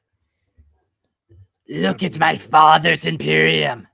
Do not unroll a parchment map or analyze a holothic star chart. Merely raise your head to a night sky and open your eyes. It's not as good. I lost it. It's crazy. Okay. I was gonna say, if you do the whole thing that way, you're gonna slowly sound good. more like Mark by the end of it. Yeah. I think like this is a little bit on the Nostraman dialect as a whole. Apparently, it's really, really close to High Gothic. So I'm guessing it'll sound like kind of fancy the way that they talk. Stare into the blackness between worlds, the dark ocean, the silent sea. Stare into the million eyes of firelight, each a sun to be subjugated into the Emperor's grip. The age of the alien, the era of the inhuman is over. Mankind is in its ascendancy, and with 10,000 claws, we have laid claim to the stars himself. So that's Konrad Curze addressing his legion during the Great Crusade. The Night Haunter bent his mind to the Imperium's doctrines with a cold intensity, absorbing the brutal logic of the Legiones Astartes under the guidance of Fulgrim. Curze led Fulgrim in rare esteem, not out of sentiment, but because in the first fateful meeting, he saw no vision of death. For a soul cursed with constant foreknowledge of atrocity, that moment of peace was a cruel and fleeting mercy. Fulgrim's gentleness became a phantom comfort. Soon after, Curze was handed command of the 8th Legion, a force sculpted in his image, merciless, precise, and already marked by dread. He named them the Night Lords, and the galaxy would learn to whisper their name in terror. Their campaign quickly earned a reputation drenched in blood. They knew no restraint, only annihilation. Under the Night Haunter's shadowed hand, they were forged into an unfeeling instrument of retribution. Clad in armor painted with nightmares, terror became their scripture and horror their sacrament. The Night Lords were not conquerors, they were omens of what happened to those who defied the Emperor. At Curze's command, they would descend upon a world, exterminate a chosen portion with theatrical violence, then offer the illusions of mercy to the survivors. Most accepted it. The alternative was crucifixion, skinning pits and cities choked with the screams of the butchered. Man, who has time? Fuck. This is just get a hobby. Too much time, man. Jeez. Too much free time these Night Lords have. Someone teach this guy to knit. The mere rumor of their arrival could silence rebellion across the star systems. Worlds would offer up their ties, slaughter their deviants, and flay their own heretics before the Night Lords could even make orbit. But the peace they left behind was a piece of graveyards, and each act of terror etched deeper scars into the Legion's soul. Reunited with their father, the 8th Legion did not ascend, they descended. Nostramo, his broken world, resumed its spiral into depravity. In time, the Legion no longer seeded with the strongest of its kind, but dredged from the filthiest gutters of men, shaped not for duty, but for blood. Some insist that there was rot, some insist this is where the rot began, but that claim turns a blind eye to the truth that their primarch who fled corruption, who stoked the fire, who fed the corruption, who stoked the fire. Curze led them into darkness, believing terror was a mercy, and horror was a price of peace. And when his sons grew monstrous, it was because he made them so. There were times perhaps when atrocities was necessary, but the skinless corpses, the hanged governors, and the ruined hives, these were not acts of war, but of a legion unmoored from all restraint, slaughtering for the sheer taste of it. The night hunter's grip faltered, and the darkness within the suns surged forward. His visions became unbearable, his mind consumed by the certainty of doom. He saw the Imperium rotting from within, saw his own death embracing the collapse. The spiral deepened. From the earliest years of the Great Crusade, the Night Lords were unleashed upon the worst of the galaxy, could offer rebels, tyrants, and heretics. But their justice was so absolute, so cruel, that even trivial defense could invite extinction. Defiance could offer extinction. Whole planets were burned for infractions little greater than pride. Fear brought compliance, but the cost was soul deep. The Imperium's enemies fell silent, not from conviction, but for the knowledge that defiance brought the Night Lords. And yet, even as their barbarity escalated, the Emperor's response was silent. He saw Curze's unraveling, and he knew the massacres and the madness, but no hand stayed their fury, no judgment fell upon them. Why? None could say. Perhaps there was hope, perhaps there was fear, but the consequences are carved into history with blood. The Night Lords never changed. They merely became more themselves. Of all the legions, they were the most feared, the most damned. They had been born in shadow, and to shadow they returned monsters, not by accident, but by design. What hope was there for sons raised by a father who saw only horror in the future, who chose to meet it head on? Yeah. So this is another little information campaign. Man, you skid a couple planets, governors, after time, people just don't rebel anymore. The Emperor didn't seem to want to put a stop to it either, which is kind of interesting because it really makes you wonder what happened to the 2nd and the 11th unknown legions. Like, if this kind of stuff was allowed, what happened there? But that's a story for another time. What did you have to do to get in that much trouble? Yeah, exactly. Yeah. I'm guessing because the Emperor has what Lehman Ross as the enforcer guy. I'm guessing when that can't work, he sends in the Night Haunter, and that's it. Yeah. That's the most interesting part, is why he stayed his hand here and just was like, I'm gonna let this happen. Yeah, because even we haven't gotten to Logar's story yet, but there's some chastisement there that we won't get too much into. So it's not like he's above chastising his children or his creations or whatever, And not to get spoilery with the Lorgar stuff, but the reasoning of his discipline is a little different here. Curze is enacting a form of justice, and he is completing his tasks. He's checking those boxes. He's a fucking go-getter, man. He's going above and beyond. Middle management. Yeah, he's you say jump, and he's like, how high? Yeah. Konrad, I really need you to take that city and just make an example. Bring some justice. And then he comes back, and he's brought severed heads of all of the governing forces, and he's like, I did it. I got it. He's like, okay. Okay. Well, yep, that's good. So he's like, anyone? He's like a dog that brings you a little prize, and I'm like, oh, that's a headless rabbit. Thank you. That's so horrific. Thank you. Oh. I'm guessing the Emperor's just a closet sadist, and he's like, yeah, I get this. I kind of like this. Okay. I don't know if he's closet, but full on sadist. Oh, that's funny. All right, Logan, you got another one here, buddy. I do. Hang on. I told the guys, audio listeners, because I just muted to sniffle before we started. I've been sick, so I've been taking a lot of stuff from my nose, and I had some, and I'm like, oh, I can't read this like that. But here we go. Not huffing warp dust over there. Yep, not huffing warp dust. Can't do it that way. My sons, the galaxy is burning.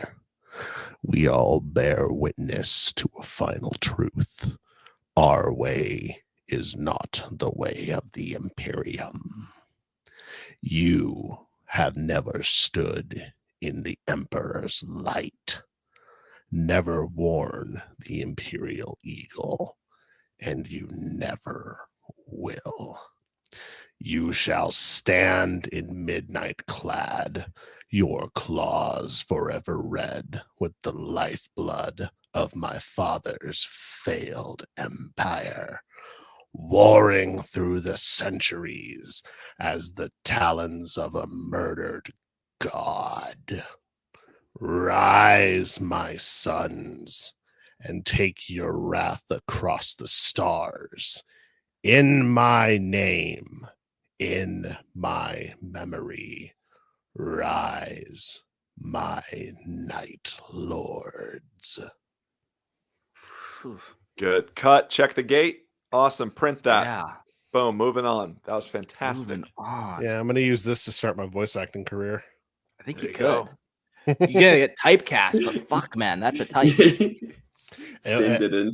Yeah, it'll pay. It'll pay. It'll pay. Just not when I'm sick, it won't. That was rough. All right. All right. Primarch Konrad Curze, who I was calling Cruz forever because I'm dyslexic and no one corrected me till I got on this podcast. At the final gathering of the 8th Legion, the Night Lords are the embodiment of terror, using fear as their weapon to break their enemies long before the first blade is drawn. Their reputation is one of unrelenting brutality, where death is not merely a consequence, but a harbinger of their arrival. Known for their savage warfare, they revel in the suffering and despair of those they conquer, leaving shattered remnants of humanity in their wake. Their methods are not subtle. They are unashamedly cruel, reveling in the cursing weight of overwhelming force. Once there was a time when these tactics had a purpose. Before the heresy, the Night Lords sought to instill an iron rule across the galaxy, showing no mercy to those who defied the Emperor's will. Their methods were brutal, yes, but they were meant to ensure obedience through fear, to demonstrate the brutality of resistance. Even then, their cruelty was extreme, and many would call their actions monstrous. But they were not mere savages. They were soldiers, tempered in fire, working towards a twisted vision of order. But in time, their violence became their identity. Their victories forged not in the glory of conquest, but in the terror they spread. Those who resisted the Imperium were not simply defeated, they were obliterated. Their civilizations reduced to rubble, and their people left out to rot in the wake of the Night Lord's fury. What began as means to ensure compliance morphed into an all-consuming obsession. Now, there are only shadows and screams where once there was purpose, forever cursed to live by fear, even in the darkest corners of the galaxy. Don't like that. It's pretty hardcore. Yeah. It's pretty fucking hardcore. I mean, it really, like, it's, you know, we're not, I say we as the podcast, we're joking earlier, it's a Nickelodeon villain. Haha, this is dark tragedy. Then it's like, oh, he's killing a lot of people. Oh, they're killing a lot of people. Ooh, they like killing a lot of people. Ooh, it's all they do. Ooh, it's kind of like I don't know, that last part kind of reminded me about you know, I don't know, what are we on? 4 nerds now?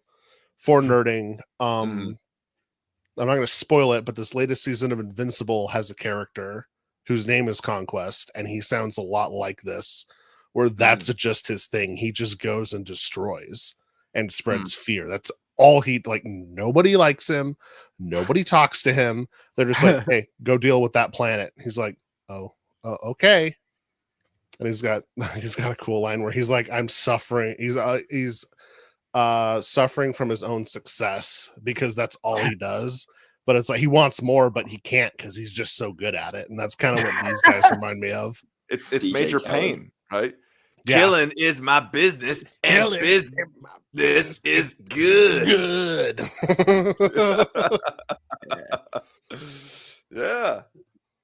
got some cool. good comments. Yeah, Conquest admits it's lonely only being a tool, says Hoodie. I was trying not to say that, because that's and part of then his character arc. We're trying to hide that. Oh shit! Fucking spoilers. I'm not going to spoil it. Here's some vague things about the character. Whoop. Okay, well, there's some character development. That's fine. Nice. The other one that you said there was, are the Night Lords chaos because they don't like the Imperium, because they worship the gods? They seem more renegade. Yeah. So like that was the one thing. Like I was never allowed to play chaos growing up because Christian household, which really means like, why are you playing 40k? But you know what? I'm like, I can't delve that far in. But Night Lords are like on the edge. Like they just like killing people. They're not about like delving into like demons and stuff. That's so funny that this is like the easier step to sell a Christian parent. I love that. It's just a little murder and flaying, Mom. It's not demons. I've had that same conversation with my parents, you know. That is very interesting, because we on the hobby hang, we talked about your origin story, Mark, and how like, you know, little what'd you say, like soft and supple Marky just going about his days and then seeing this grim dark shit. And that is interesting, because I would think, and this is not to single any listeners out whatsoever, but I think we all have pretty similar upbringings. You know, and because let's fucking face it, we're just a bunch of stereotypical white male American. Well, not Americans. No, we have Sam. We have Sam. Mark's not American either. He's okay. Yeah, you're so American brain that he's just like, oh yeah, I know, because we're all American. Clearly, we're all American. Well, look, we're basically we're all the same. Yeah, we're all we're all the fucking. You know, if America said Mark, here's a citizenship, I wouldn't say no. You know, you got me. I'd say thank you, Trump. Playing 40k. Hottie's English. Who's talking to us in chat right now? I'm talking about the four of us, and I got two of you wrong. So, audio listeners, you're all included in this conversation. You're here. I'm just saying, it's very interesting that like we all had some of the same upbringing, but I love that Sam's parents are like, okay, now you can play this game, but you're not going to be playing the bad guys. I see. We had like you are not playing that. We had like full-on things. Like it was me and my older brother that played, and like we'd go to a GW, right? And one of our job would be to run over to the Damon section and cover it up, so Mom just walks past me like, no, nothing to see here. No. That's fucking classic. Holy shit. My parents would just go, are they biblical demons? I go, no. They go, okay, whatever. Like that was the end of the line. Like, is it biblical or is it made up? Made up, do whatever. I don't care. My parents went the full-on pocket demon route with Pokemon. They're like, no, you can't have pocket demons. Yeah. Oh, I've got another story with this. So I got given like the full original Pokemon marble set as a kid for my 5th birthday. This still scars me to this day. And my mom that night scraped all the Pokemon off because they're pocket demons. Just play with this. Crazy. Do you know how much they're worth now as well? Like it's scary seeing how much those marbles are worth. Yeah. That's crazy. Where's the Night Hunter when you need him? My mom scraped off my marbles. I need a Nickelodeon villain to come take care of my mom because she scraped off my marbles. Suddenly, this makes a whole lot of sense, I guess, now. Yeah. Oh my God. Gosh. We're unhinged. I love it. Yeah, you know, I am a little surprised that I mean, my parents were divorced, but my dad would have been like, you're playing the game? That's cool. I think my mom, who like threw out most of my CDs in my collection because it had the little parental advisory sticker. Oh, yeah. Like any of those were just like fucking gone. But she like totally let me play 40K. But I think that was because I was in high school at that point. And at that point, she knew that like I was the good kid out of my group. Like I wasn't doing drugs. I wasn't drinking. Like I didn't really do my homework, but like I was a good kid. So it's like, all right, look, you can play your little Warhammers, as she used to call them. Wasn't it a church leader that brought you into it too? Yeah. Grant. Yeah, it was my. I was just, that's why your mom didn't like care, I was going the to church. Was showing it to you. Yeah. Look, son, you got one of two options presented before you: Jesus Christ or 40K. You can only choose one. Nah, both, baby. Here we go. Okay, all right. Always. Grant did a great job. Shout out to Grant, I suppose. Yeah. I went just straight 40K. I didn't have, a guiding hand. I didn't know there's two options. But I will say, damn, if I saw Night Lords back then, that's what I would have picked. If I saw Night Lord minis when I was 15, that's the fucking shit that I'd be into now. Because I want to build this army now. I want to paint Curze. Like when you showed me your Curze model, I was like, son of a bitch. Like my buddy Tyler, who's friends with Logan and I, Tyler plays Night Lords and they look incredible. That looks amazing. That looks so cool. It's skin cape. Yes, skin cape. Yeah. It's awesome. Just random thought popped into my head because you normally only ever see Night Lords except for Curze with their helmets on. That's rad. I bet those capes are stinky. Oh yeah. So it makes sense. That's why they all wear their helmets, because they don't want to breathe the stench of their own garbage. They're just like, yeah, I'm just gonna wear this. But Curze, because he grew up in it and literally was in the gutter with the blood, he's like, whatever, I don't care how this smells. He likes it. Let's go. Yeah. Perfume. Dinner served. Yeah. Walking into a house where the people own like 3 cats and you're not the owner, you notice that right away. Oh yeah. But if you're the owner, you're like, I don't know what you're talking about. I had friends who had multiple cats, and they're like, because cats make my eyes itch after a while, and they're like, you can't smell them, it's not that bad. And I went to their house, I'm like, yeah, you smell it. Oh right away. I just looked at my friend, I went, then we just went about our visit. Yeah. 1 cat, sure. Like 3 though, I don't know. All right. About 22 snakes. Fuck that. That is hell, and I will never go into a house like that. Wait, do you have 22 snakes? I used to have 22 snakes. Yeah. What are you at now? I'm at 4. 4 snakes. 4D. 1 monitor lizard. 2 skinks. 2 meerkats. Dart frogs. Tortoises. It's still like it's not a zoo. What do you call it when it's like for that kind of creature? Is it like a menagerie? A terrarium? Yeah, maybe. A terrarium, sure, maybe. Yeah, that's that thing. Terrarium. Yeah, but I think you should rent out your house and like sell tickets and like give people a show, I think we need to bring Cord over there with the promise that he can have more teeth. Yeah, more teeth. No. I am ophidiophobic. I'm ophidiophobic. I have a phobia of snakes. Fuck that. Really? Yeah. You didn't know this?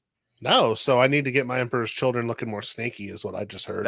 That part's okay, but like Kasner, you know Kasner, right? Yeah. So he has a cute little snake. I'm gonna say cute in air quotes. Cute little snake in the corner of like his living room area. He invited me over for dinner one night. We hung out and we watched Lord of the Rings and all that. I could not walk to that part of the house. I could not. It took like all of me to like look at this thing. Man, was like someone in your family bit by a snake or something and got killed? Nothing. No, so nothing weird. I had like one experience, and it was like I was in like elementary school, and my neighbor friend had a birthday party, and they brought like the reptile guy as the entertainment. Which, first off, that's a fucking terrible idea when you're that's fine. That if you do your thing, but like, where are this guy's credentials? I'm a reptile guy. I'm 7 and I'm terrified of things. And I'm like, okay, all right. But we had to stand there in a fucking line. And then you're like, all right, we're all going to hold this python. And I'm like, wait, what? So we're all just standing there like 7-year-olds. And they put this long fucking python in our hands and we're just holding it. And I'm like, I don't like this. And then he had an iguana and we didn't know where it was. We kind of like lost track of it. I was like, this thing's fucking hunting me. This is the predator. And then we looked around and I couldn't see the fucking snake because it was in the long grass. And I think from then on, I was like, fuck this, I'm done. The size of snake. I could get you to like snakes, I think. It's easy. Man. I think we're learning a lot about Court. We know his dislikes and he likes teeth. We put that in the like column, dislike snakes. Yeah, just what about snake teeth? Like if we just have their fangs lying around. Maybe. I used to have snake vertebrae because somebody gave me a necklace, and those I think I gave those. Then you found away. out they weren't teeth. Yeah. Yeah, no. They were kind too of boundary. shaped, but we'll save this portion because like we've gone way unhinged, but we'll save this for because I not to spoil future bonus episodes with yours truly, but I think we're gonna do like a get to know your hosts episode kind of thing. So maybe Yeah, we'll we got a talk cool about this a title little bit, for it. because I want to know all of your fears too. Yes. So, anyways, Small old fuck, people now probably. I don't feel safe. Like I feel like I should be above like on a couch or something. Like I'm just sitting here like an idiot with my feet on the ground. There could be snakes around your feet right now as we That's what I'm speak. saying. Ugh. you know they can climb basically vertically up walls, right? Yeah. That worse than spiders usually. I like spiders. I own spiders. I love spiders.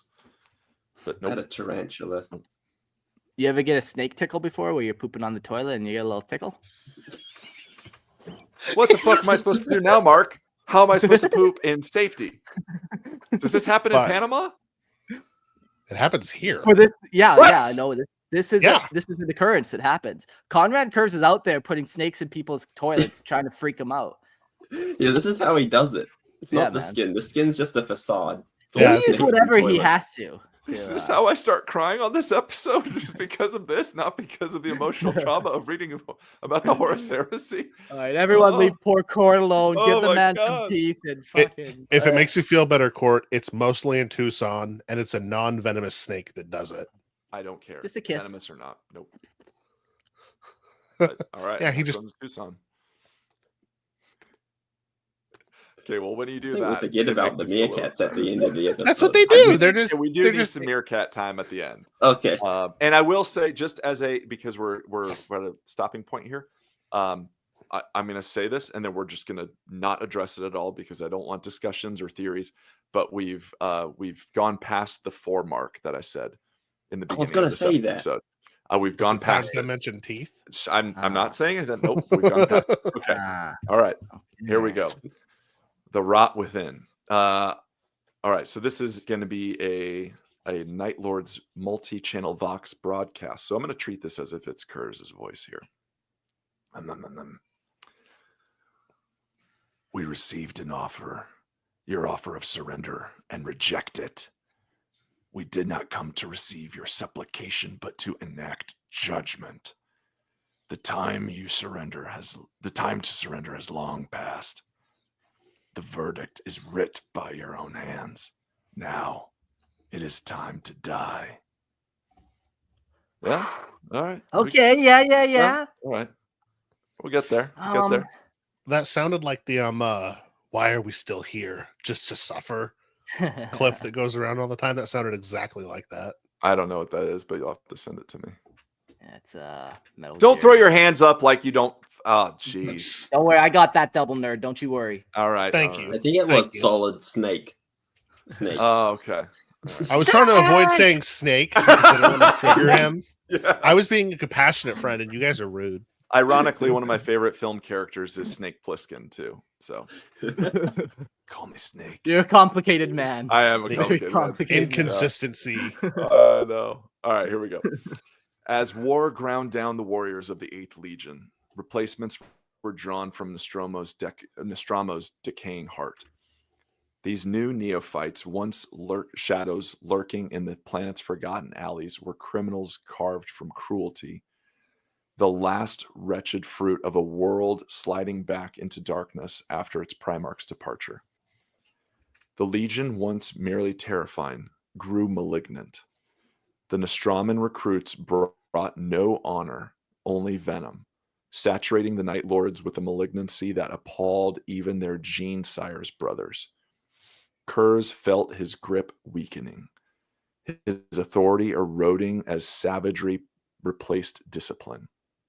His prophetic torment worsened visions of betrayal and slaughter swelled in number and clarity, like blood welling in a deep wound.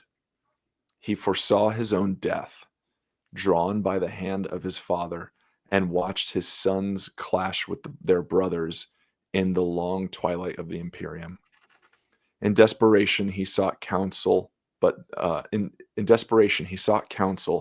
other primarchs, distant and distrusting, recoiled from the bleak truths he offered. could he hope for but scorn? After the grim conquest of the Sharat system, Curze broke. Stricken by one of his tortured seizures, he was aided by Fulgrim, the only brother who had once shown him kindness.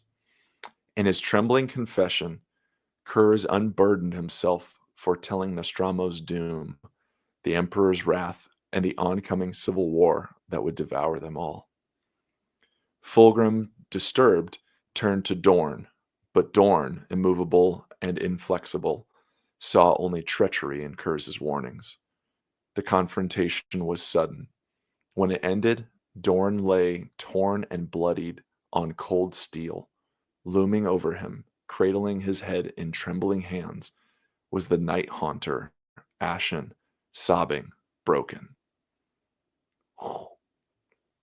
There was no defense, no justification, only silence and the weight of shame.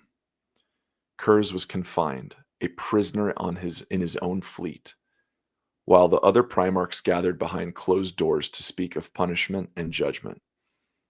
But when the council rose, the prison was silent.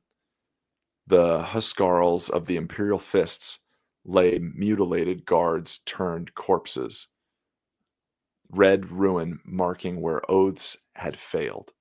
The Night Haunter was gone.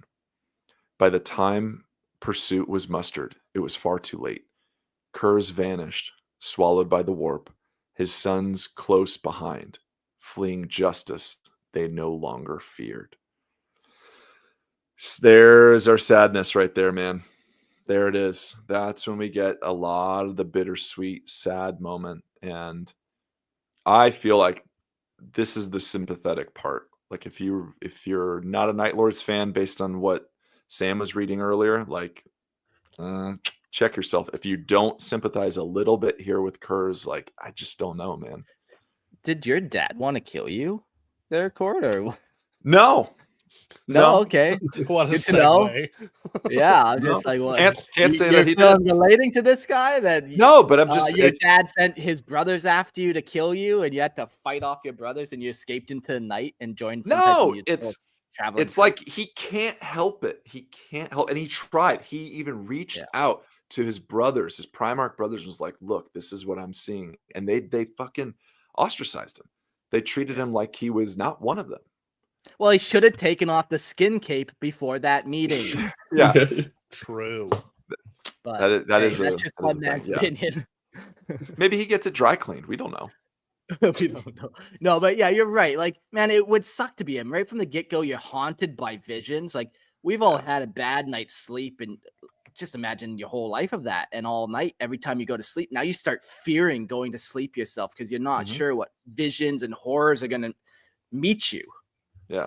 Or even who you see and how they trigger things. Like it talked about having one of his seizures and like these visions gripping him. And so this could be upon seeing somebody that fulfills one of those visions and just it happens. Boom, right away. Yeah. Yeah. It's crazy. It's interesting too. Like a lot of people make fun of him for being weak, but he's just 1v1 Dawn and pretty much he probably could have killed him if he wanted to. Yeah, and he also goes toe-to-toe with Lionel Johnson later, too. Yeah. I only say that because we did the Lionel Johnson episode, and, they battle. Mm-hmm. And Mr. Salamander. Wait, did we do that one again? No, okay, let's see that. Oh, yeah, maybe we mentioned it briefly during the second Imperium, or whatever it's called. Forget. Imperium Secundus. I think, that's the one. Yeah. Okay.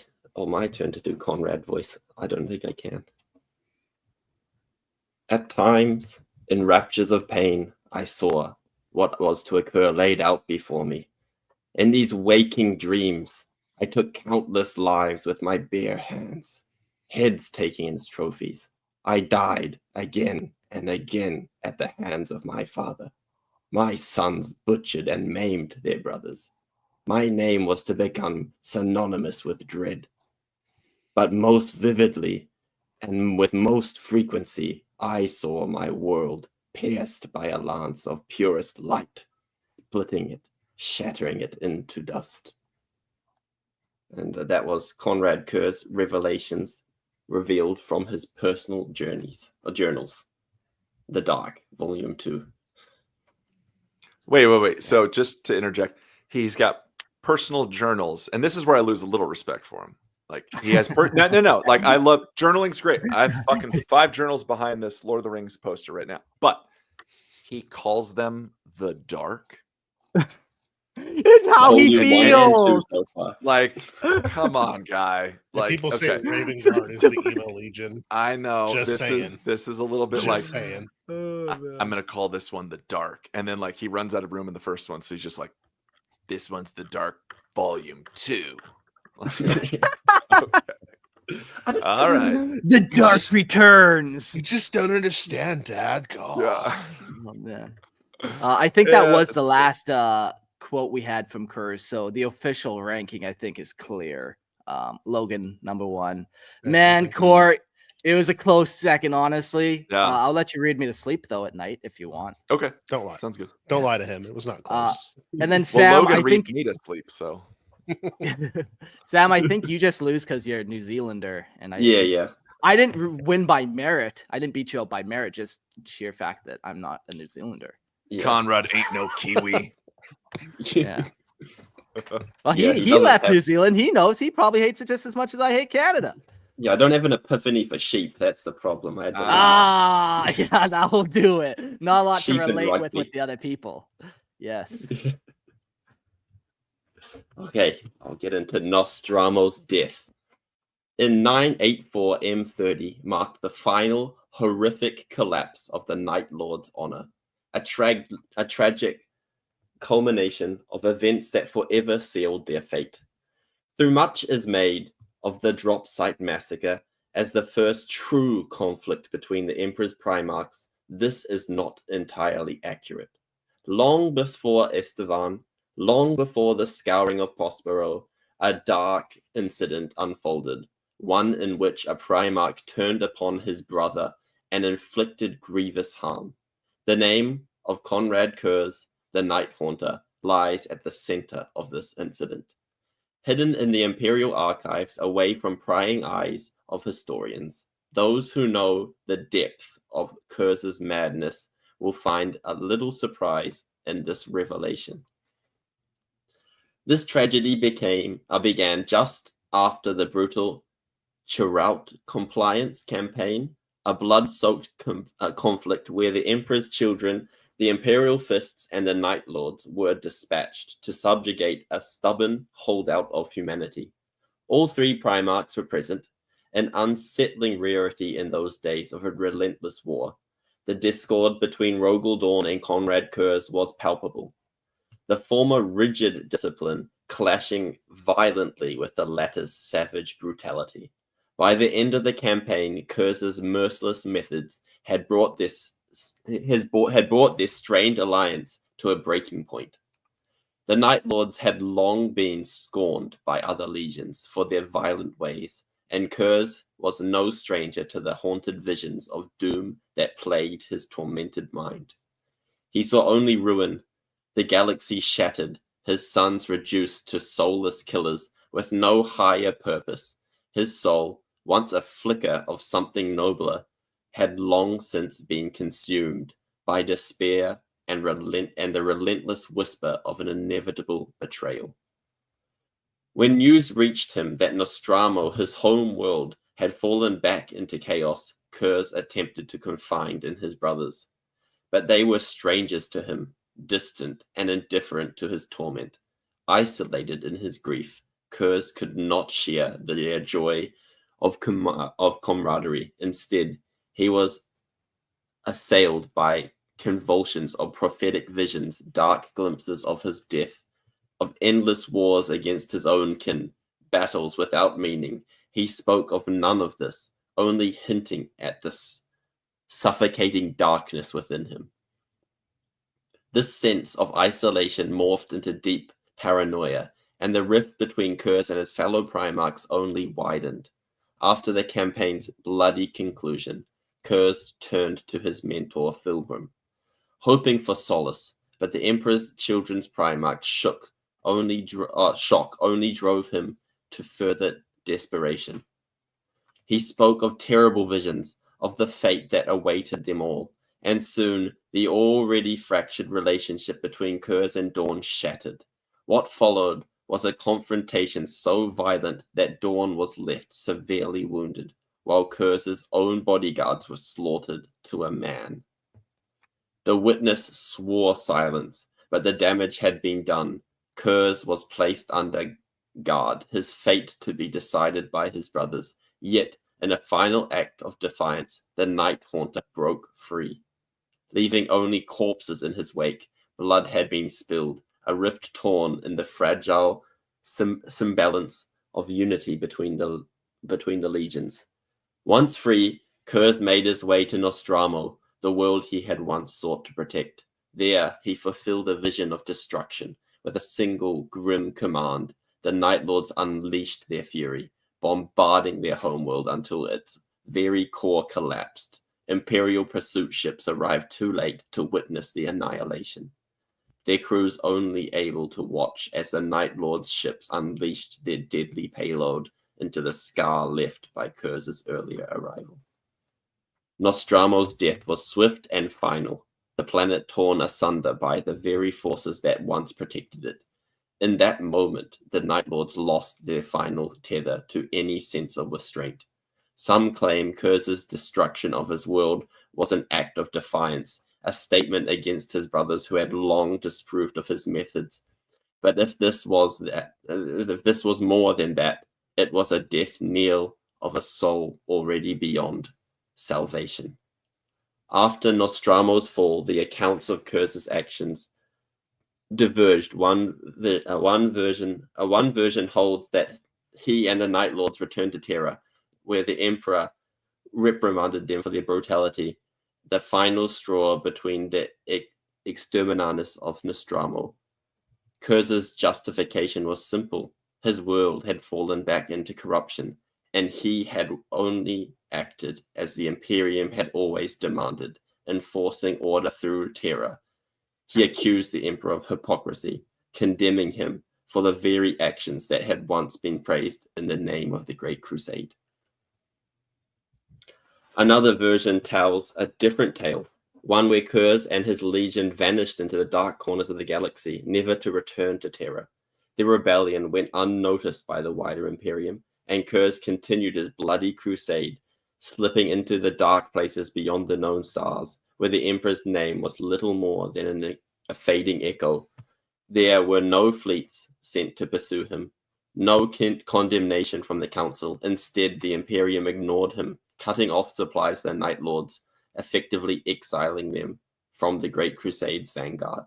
By the dawn of the 31st millennium, the Court of Terra deemed his punishment enough. The Night Haunter was recalled, a grim prelude to the betrayal that would soon unfold on Estevan. Yet, even in the dark moment, it was clear Konrad's fall was not a tragic fluke, but the inevitable consequence of a shattered mind, a tortured soul, and the brutal choices forced upon him by the galaxy that demanded nothing less than madness. That's it seems so random, from the outside view, this destruction of his homeworld. But man, it's that nail in that coffin. I love that one line where it's like, yeah, okay. So he tries to tell his brothers and they say, "You're a fool." And he's like, "Okay, well, I'm done with you guys then. Let's fulfill these prophecies. Let's make it happen then. We're doing this." Yeah. And then he goes and blows up his homeworld to really, because he's seen this happen before. He's played this out, and he knew he's gonna do it. Play it through. This is one weird thing I've always kind of not fully liked about him is if you see the future and still fall into it, predetermination, that whole thing. Can you ever break free of your path, or are you just doomed to go down it? Even if you see your path, it gets a little too much sometimes. I think it missed a little bit in the explanation. So I think it was half of the chapter decided, we've had enough of Konrad. We're going to do our own thing. And that's where my Demon Prince guy comes in, the Pale Count. And he made some uprising with the other high, noble born and stuff like that. And okay. Konrad's okay, no, that's it. I'm going back. I'm going to teach you a lesson, pretty much. And that's where you just blew it all up. Oh, sweet. I'm glad you knew Oh, that. wow. That's a cool little detail. Yeah, so there's a little hint of rebellion in him, or in the Legion. Yeah, in the Legion, yeah. And he hates crime, so yeah, that's a no-no. It's his trigger word. Yeah. Yeah. And that's, I think, we'll leave the narrative part of this story for now. He's fully kind of given himself to chaos even before the other ones have, and not necessarily chaos in the typical sense. Earlier today, we were talking about, or earlier in the chat, people were talking about, so Night Lords are renegades, and man, Night Lords fall perfectly into the Chaos Unbound idea, where it's like, yeah, they're using the warp. They're not summoning demons necessarily and like praising gods, but they're definitely using the warp's power to enhance their own abilities or to create fog and fear, or just kind of stuff like that. Yeah, I never saw them as a chaos faction that really goes for one chaos god. Or even for Undivided, where it's like many chaos gods. Yeah, they're really just kind of their own thing, and I think that makes it cooler. I'm sure Logan would say something like, "Oh, that just makes them this snowflake flower unique thing that's just emo in ways that you can't comprehend." And he might be right. He might be right in some ways. But I think it's. I mean, fuck. Korn is probably applauding this guy, though. I would say Korn is probably like, yeah. Oh, yeah. That shit. That's crazy. But in some ways, he's probably not too. He's like, that's not how you do that. That's not honorable. That's not upfront and like in your face. That's sneaky bullshit. That's Zinch shit. That's Zinch fuckery of like sneaking around in the dark. And I bet Slaanesh is kind of like, what? Wait, flesh capes? Did someone say flesh cape? Wait, you're not fucking the flesh cape, then what good is it? Yeah. So there's a little bit of like what do we got here? Oh, that's not the way I would do it. There's a little bit of like from each of them. And I don't know. I don't think Nurgle gives a fuck. Oh, I was gonna say, I think Nurgle does, because their souls are rotting. Yeah. And a big part of Nurgle that people forget about is rebirth.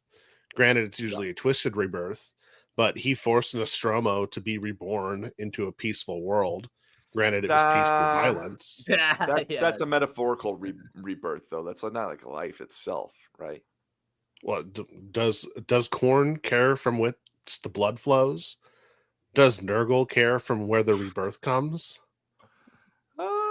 Listen to this guy over here. Oh, there you go. Jax has said something. Has he? I didn't think he was a big Konrad Curze fan. Yeah. Jax, and I just a little sidebar. I know we need to get a game of Trench Crusade in. Like I'm so my time is like crazy, just very minimal. So we'll figure it out. But like it might not happen this week, my friend. Does Curze care where the skin comes from? See, Jax is on my side. He does not care from which the skin is flayed. The one before that's good as well. It's like it mentioned that the Chaos Gods couldn't choose Curze because he was too insane.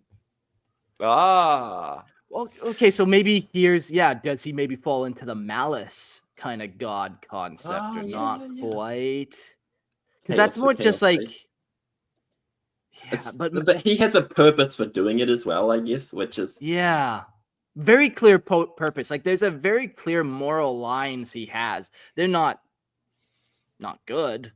They're not good lines, but like he does have his own values and stuff for sure. So yeah, definitely not Malal. Now that we're saying it. Yeah. I think the other interesting point that was brought up is he tried to tell Fulgrim about everything. Fulgrim was like, nah, none of that happens. And then Fulgrim goes to get told again about things that are going to happen. And Fulgrim's like, no, there's no way that's going to happen. Like, how many times do you have to tell Fulgrim something's going to happen before he goes, oh, okay, yeah. Yeah. All right. Well, let's talk about his appearance real quick here. Before the Emperor gaze fell upon Konrad Curze, he was a figure wrought from the darkness of Nostramo itself. His appearance was a reflection of grim and violent nature, a towering figure of sinuous strength and shadow. His skin pale as death and marked with faint traces of scars. bore telltale signs of his homeworld's harsh, sunless nights.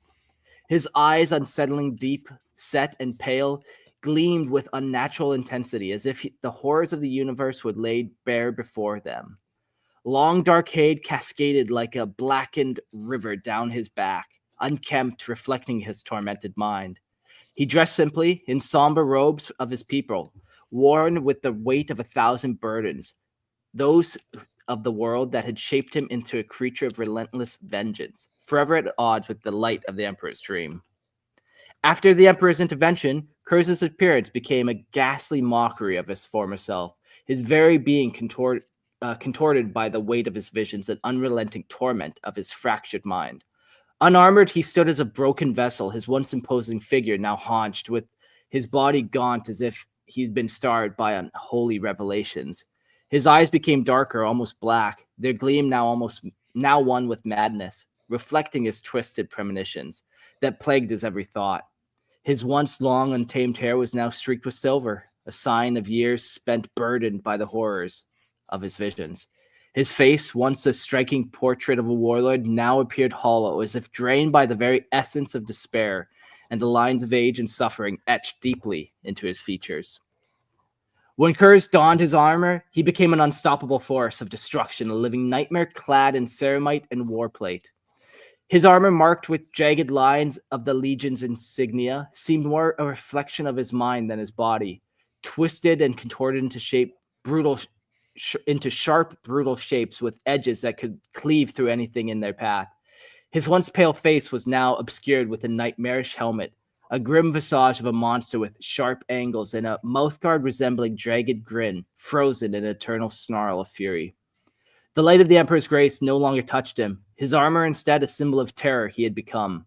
It was the armor that encapsulated his fall from grace, a gleaming prison of his own making, bearing the weight of a legion.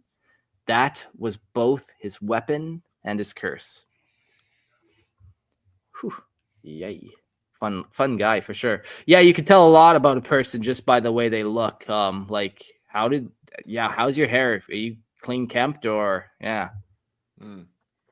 Yeah, it's interesting to read that like he was hunched and like just like gaunt. Gaunt, yeah. Just it's sad, man. And like his hair, partially going gray / white a little bit, just which makes sense, like that stress, like that kind of mental anguish.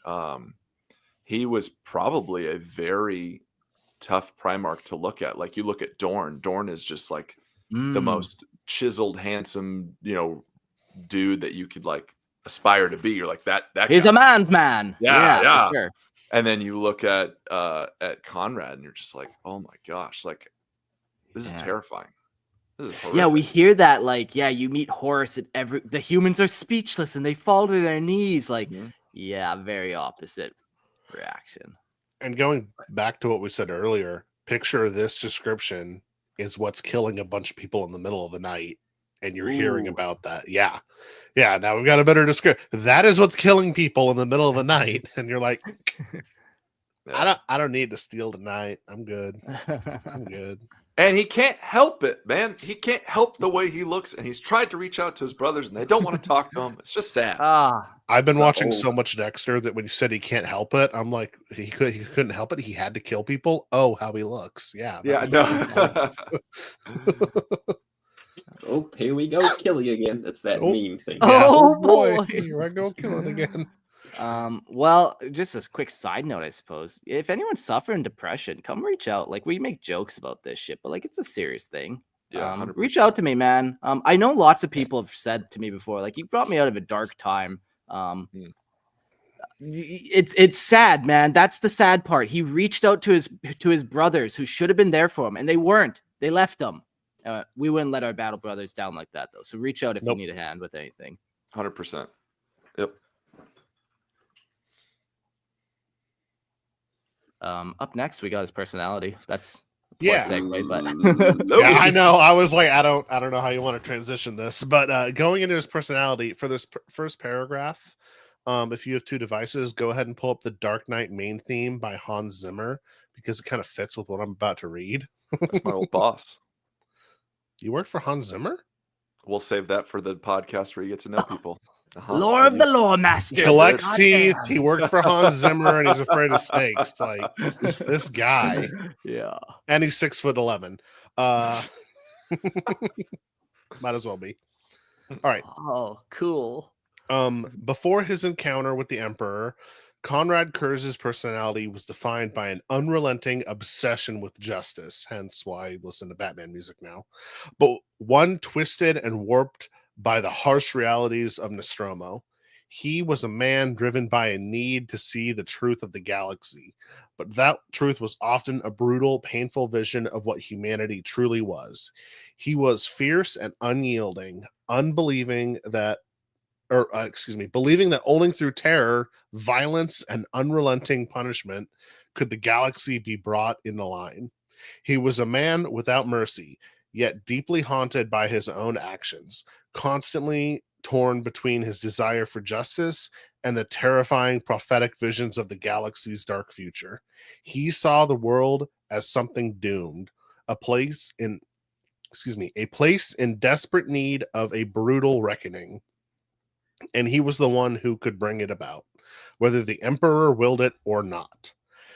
After the Emperor's intervention, Curze became a broken shadow of the man he once was. Stripped of his armor and left to wrestle with his inner demons, his personality deteriorated into something far more tragic.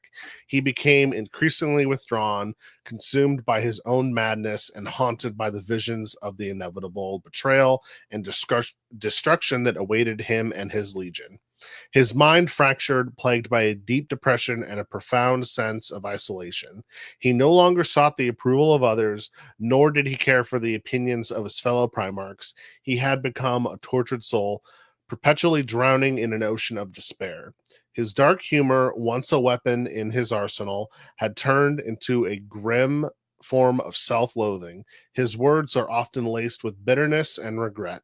Where once there was clarity in his mission, now there was only darkness and fear that nothing could ever be set right again.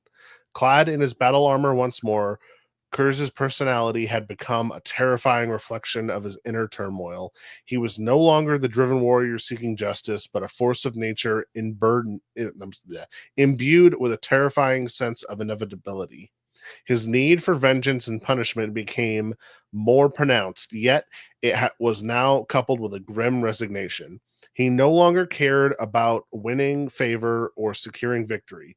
His actions were fueled by the hatred of the universe and an acceptance of the cruelty he had become. The visions that once tormented him now guided him, pushing him ever forward into the darkness, as if he were compelled to fulfill some cosmic prophecy of ruin. He had become a destroyer, not out of passion, but out of a cold, inevitable necessity, understanding that his existence was a tragedy meant to unfold in blood and suffering. Not a lot of happiness there. No. And I don't know. I know we've talked about depression, which is a real thing, and isolation and stuff. And this is written very much to make you feel some sympathy for this character. But he's also a psychotic murderer and has been. Oh shit! I forgot that he was flaying people. Yeah.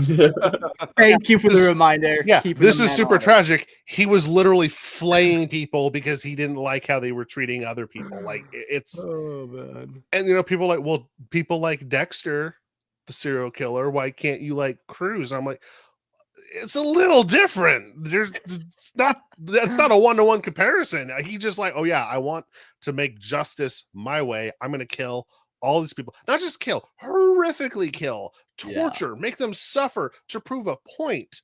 But he was one. And even like we should feel bad. Yeah, I do for a second, and then snap right out of it. Yeah, for a second, it's right there. You're like, aw, and then wait a minute. Yeah, I forgot about the flaying. I don't know if I like this concept, but I'll throw it out there. When I was writing and reading, I kind of was coming a lot across like the difference of Konrad in and out of his armor, and just like how he kind of almost when he puts on the armor, he almost becomes the Night Haunter. And if it's almost like a split personality, or if it's not really quite that. Any thoughts on that? There's like in his book again, it's like not like a split personality, but he's always having a conversation with the Emperor. And that might be kind of what it is. To prove Weird. Like actually, or Emperor. like an imaginary conversation. No. He's made like a life-size statue of the Emperor out of people's flesh and bones, and he just talks to it. Oh. Why was this not talked about at the top of the episode? He's so lonely. He has a daddy out of his victims. Oh my! Here's a perfectly good friend right there, a flesh statue. What's he bitching about? Yeah.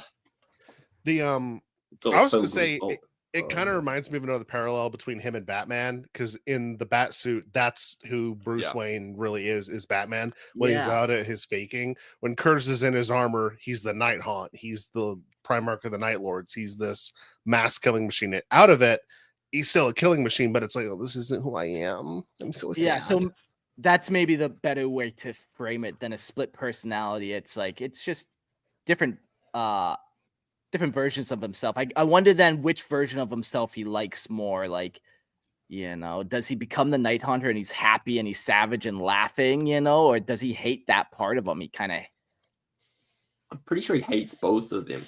Like he's constantly saying how much he sucks, pretty much. Yeah, there's no self-confidence there whatsoever. No. Okay. Yeah. Confident with a knife, not confident in himself. Yeah. It's sad. All right, well, let's talk about some war gear. Let's talk about the gear. So before his encounter with the Emperor, and the real Emperor, not his weird like flesh doll that he has. God, Sam, he just like destroyed. Like in my mind, I was like, Konrad's really cool. Like he's got this thing, but like he's like built this totem. I'm not gonna get into it. Why did you call it a flesh doll? It's what it fucking is. Yeah, but that's so much creepier than a statue of the Emperor. We're talking about Konrad Curze. We can't just say like a lovely statue. No, it has to be flesh something. I'm not so mad about the flesh. It's the fact you call it a doll. That is not the way I would describe that. What plays around with it? No, you know what it makes me think of is It's Always Sunny when like Frank makes the like doll mannequin version of Charlie, and he misses Charlie, and he's like, what do you think about that? I don't know, Frank. And he's like got the no one. It's Always Sunny. Yeah. Okay, yeah. It just makes me think of that a little bit. All right. Anyways, the war gear. Before his encounter with the Emperor, Konrad Curze's war gear was a reflection on his unrelenting pursuit of justice and terror. His weapons were brutal, designed to reflect his harsh methods, the savage world of Nostramo from which he hailed. Curze wielded a massive heavy blade, a weapon forged for swift and violent executions, its weight symbolizing both his strength and his commitment to unyielding retribution. His armor, though crude compared to the refined suits of his brothers, was heavily adorned with dark, menacing motifs that reflected his legion's grim purpose. It was a functional but imposing set of plate, meant to withstand the worst of combat and to strike fear into his enemies. Curze was a Primarch with the unrelenting focus of a predator, his war gear embodying his belief that brutality was the only way to bring order to the galaxy. His presence on the battlefield was not one of grace or subtlety, but overwhelming force. Following the Emperor's intervention, after Curze had been left to his own devices, his war gear became an extension of his fractured psyche. Stripped of his armor and delusioned with his original purpose, he fought without the ceremonial adornments or the pride he once held in his appearance. Instead, his war gear became something personal, a personal grim tool to be wielded in the face of his torment. His weapons were still fierce, but the gleam of his former certainty had faded. In the absence of his legion's full regalia, Curze was reduced to a more feral figure, a man who no longer cared for the image his armor conveyed. His physical state became a reflection of his mental fragility, gaunt, unkempt, and more prone to acts of emotional release rather than strategic warfare. Even his war gear began to show signs of wear, much like the man himself, battered by endless inner conflict and the crushing weight of his own visions. When Curze reclaimed his armor and returned to battle, it was a far darker version than the one he had worn in the past. His once pristine armor, now twisted and jagged, was an extension of the destruction he had wrought on Nostramo, as well as his own inner disarray. The once ornate designs of his legion's markings had become more chaotic, resembling the broken, fractured mind of the primarch. His helmet was a nightmarish visage, grim and terrifying, adorned with sharp edges and jagged features that reflected the same horror he now embodied. The once proud symbol of his legion was now tarnished, a constant reminder of the frayed bond between Curze and the Emperor's vision. His weapons, too, were more brutal blades and tools of war that were less refined, more savage, fitting the man who had fallen so far from his original purpose. Curze's war gear no longer spoke of an idealistic, albeit brutal, force for justice, but of a being who had embraced his darkest prophecies and his inevitable descent into madness and ruin. Yeah. I like just that armor just mimics him, like the fall and stuff. Yeah. Mm-hmm. Yeah. How's Curze doing today? A shadow of his former self. Kind of want to know what it, so I've only seen it after that. I don't think I've ever seen it pre blowing up of a planet. Yeah, I was thinking that too as I was reading it. Yeah. Yeah, like I'm sure the suit that the Emperor gave him did not look like that, you know. Because this one's all spiky and stuff. Like it full on, like you could hit it with anything and it would stab you. Like there's little blades on his legs and stuff.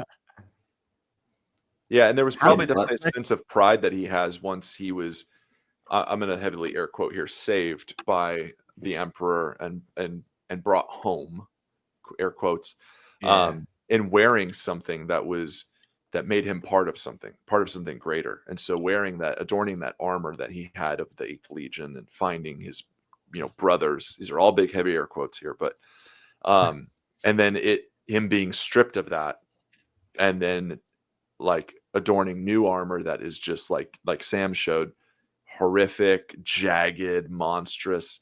It's this, rebellious reflection upon the Imperium itself. Rad. Yeah. Very cool. Like with that one as well. Like it has a proper cape, but above the proper cape is the skin cape. So I'm guessing like it used to look way cooler than that. Like gold bits and stuff on it. Mm-hmm. All I'm thinking is, we see a lot of skin capes, but they're all white. I want to see some diversity. For once, GW, give me some diversity. I've seen some that have different skin tones on the cape.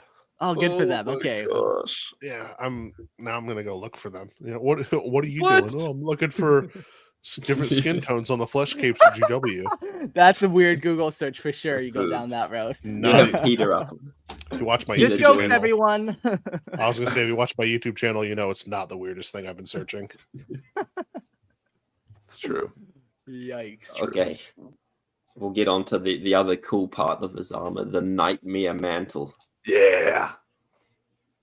Curze's remnant of war was a customized suit of artificer armor, bedecked in grisly trophies of judgment, the flayed skin of those whose sins he saw as particularly egregious or noteworthy. I don't like that. It means like he has favorites. He's like, yes, this is my favorite skin. You were particularly naughty, weren't you?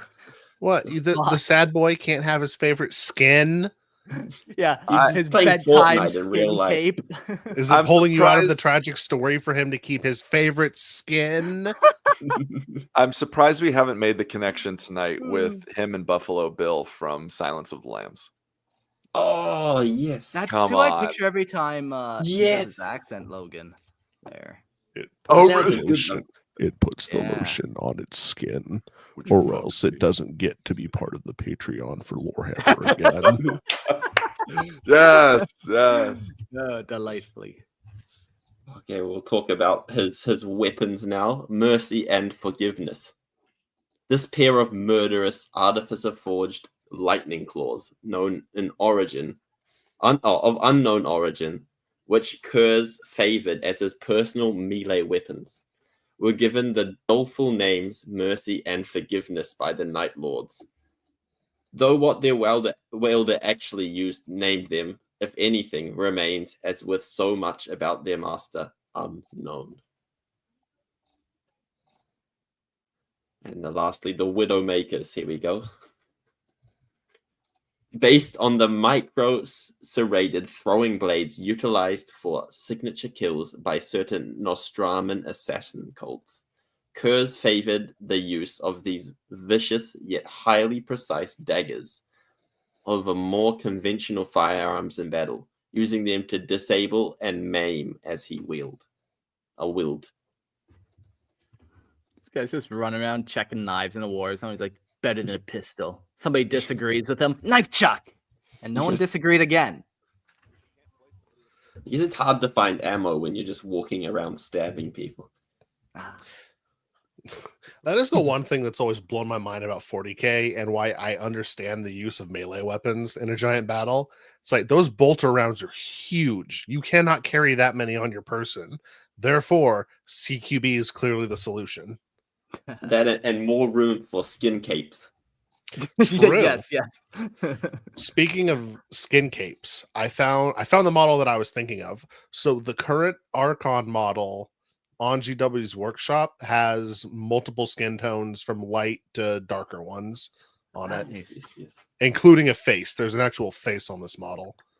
So Nice. there you go. There's more skin tones in that one. Gotta love a little diversity, eh? All right. Well, that was the Konrad Curze episode. That was part 1. We learned a lot about him. He had me a couple minutes, but then, yeah, Logan, you're right. You snapped me right out of it. Hang on, we just need to clip that. Logan, you're right. Just You're right. save that, put it somewhere. I'm gonna put that right here, actually, right behind the cryptid thing. I'm gonna put Logan, you're right. Never explain why it's there. Yeah. You can attribute that to me. If you do though, like compare him to Angron, like both of them are sad boys in a corner. Like, why is Angron okay, but the Night Lord's not? They're both killing people. So neither are okay, but no one's glazing Angron like he's such a tragic figure. Like, yes, this is a tragic story, but he's still a psycho. Angron is a psycho, and everyone's like, yeah, psycho. But for the Night Lords, for some reason, they're like, you just don't understand. They're doing what they had to do. He saw his own death. You would do the same if you've seen it. Yeah. Fuck. There's some cool parts in it, some very grim, dark parts as well. But there's some like what's the planet called? Nostramo. Yeah, Nostramo. Very cool place. I like that vision of just like a planet without light and stuff. And like almost the humans there could be a type of abhuman, very minor maybe. I imagine all their eyes are like super dilated to reflect that and stuff. That's full on black. Yeah, there's like the one bit about the Emperor coming in, like literally burns their eyes out type thing, where it's just like, yeah, they've never seen sun, so sure. Very cool place, I suppose. Isn't there a breed? It's a breed of salamanders and oxalotls that have the just black eyes because they're in the caves now. But because my brain thought of the oxalotl, now I'm picturing they all have pink skin, like very pale pink skin. Yeah, kind of just clear. Oxalotl looking dudes. Don't like that. What was your guys' takeaway from this episode? I've always liked him. Yeah, I learned a lot. I understand why people like him, and I understand how he can be a tragic figure.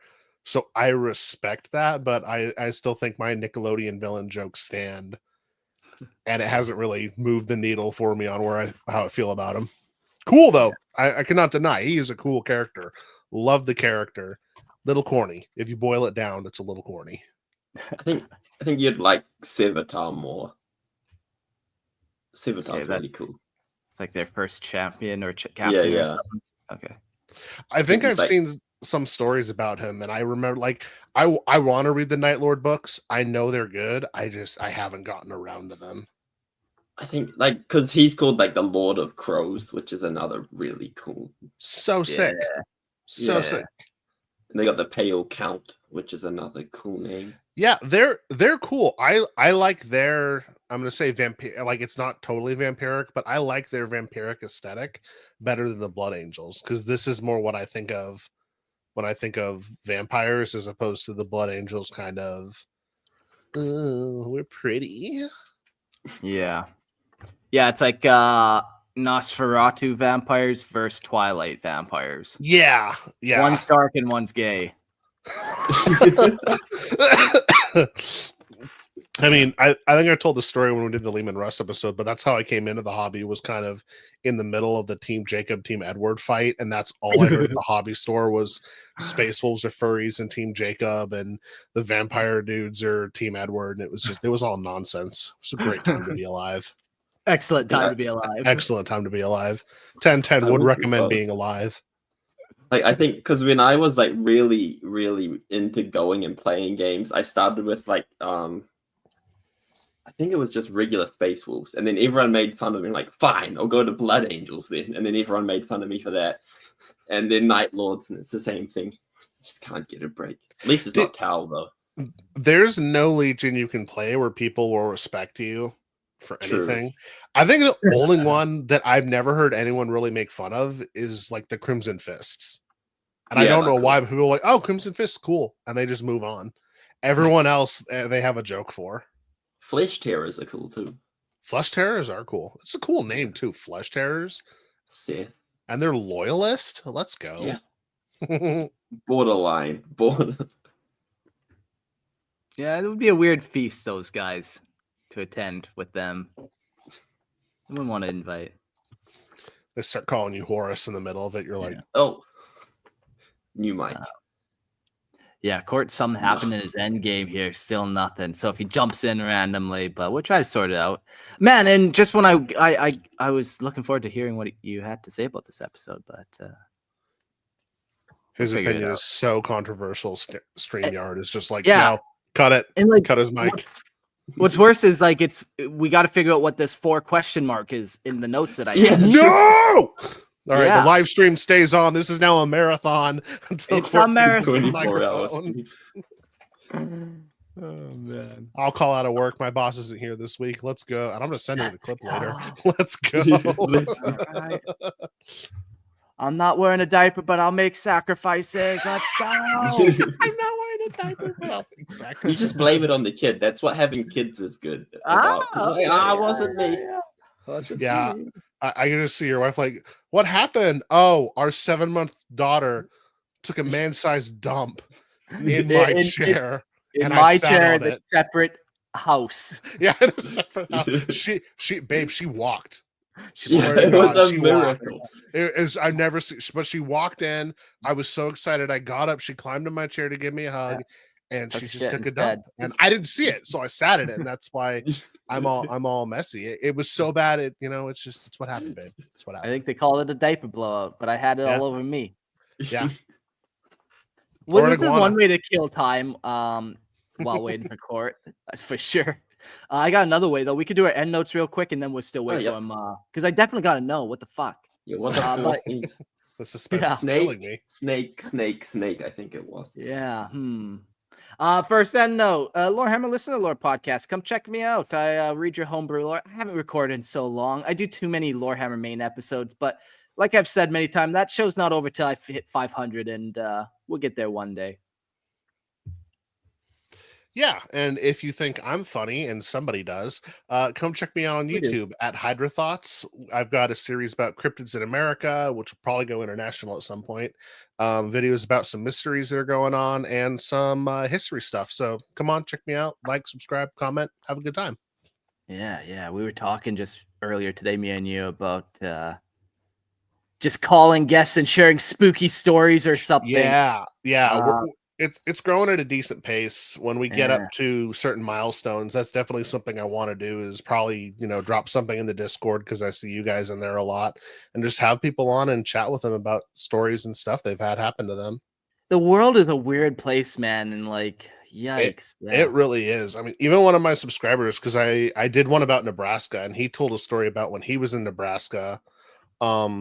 He was standing near a cemetery and he kept seeing something out of the corner of his eye, but he could never like look to see what was there. And that's especially freaky because your peripheral vision picks up movement long before your primary vision does. So if the peripherals are picking up movement, there probably was something moving. And when he went to look, he never could find it. So I don't like that. I saw that too. Like I had a similar thing. There's like this old road that the samurai used to use where I work, and like they pretty much just built another road through it, but the actual road's still there. I thought I'll just have a walk, go see what's around. There was like a whole lot of bones on the ground, and then on the way home in the car, I kept seeing like this white thing just running on the side. I'm not sure what that was, but yeah, I see some stuff. Yeah, I hear Japan's pretty spooky like that. Yeah, the yokai thing. Yeah. Fucking hell. Okay, well, what's that next end note? Hey, yo, Ursats, you do all my Lorehammer posts, which is fucking incredible. So if anyone's ever wondering who the fuck makes all those, it's Ursats. Some of them have been pretty funny. You were doing the food of the Imperium one time, and then all of a sudden corpse starch. Some fun jokes. As you do. I did a whole thing on powder found in the Imperium, corpse starch, Thousand Suns. Yes. Blown up humans after power fists. Done a few now. There's some interesting stuff. I think now's Tau ships. I did the Imperium ships. Tau ships, there's a whole lot more than I thought there was.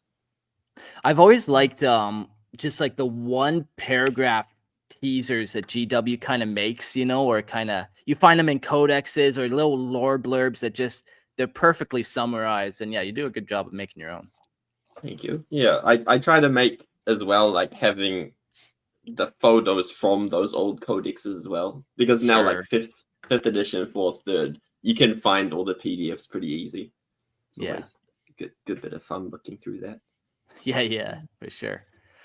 Yeah, okay, so we're just killing a couple minutes. The court restarts. He left, but he will be back. Anyone have a fun story or perhaps a knock-knock joke to make? I guess we could do a call-in real quick. I guess that's part of the show that we do. Maybe that's what we should do. Okay, let's do a call-in. Chuck Jackson. Yeah, I was like, you can't do Jax like this. He has to chime in here. Well, that lucky boy, it was his 18th birthday last week, so he's coming on tomorrow's episode. So are we singing him happy birthday now or tomorrow? Yeah, maybe right now. Let's see if anyone pops in here. We got a mega. Oh yeah, there he is. Who could disappoint on a Night Lord episode? Yep. Welcome, Jax. Hold on, let me real quick. There we go. Perfect. It's just okay. We got some people. Okay. So here we all are. Court. Can you hear me? Can you hear me? Yes. Oh, yes. Super echo, but yes, we hear you. Okay. Oh. It's better than nothing. Okay. Well, I'll tweak things. Jax, you're here. Good to see you. Do your thing. I will tweak as you guys go. Happy birthday. All right. So, Jax, you have curse. Yes. Oh God. You have one sentence to sell me before tomorrow's episode. What is it? Curse.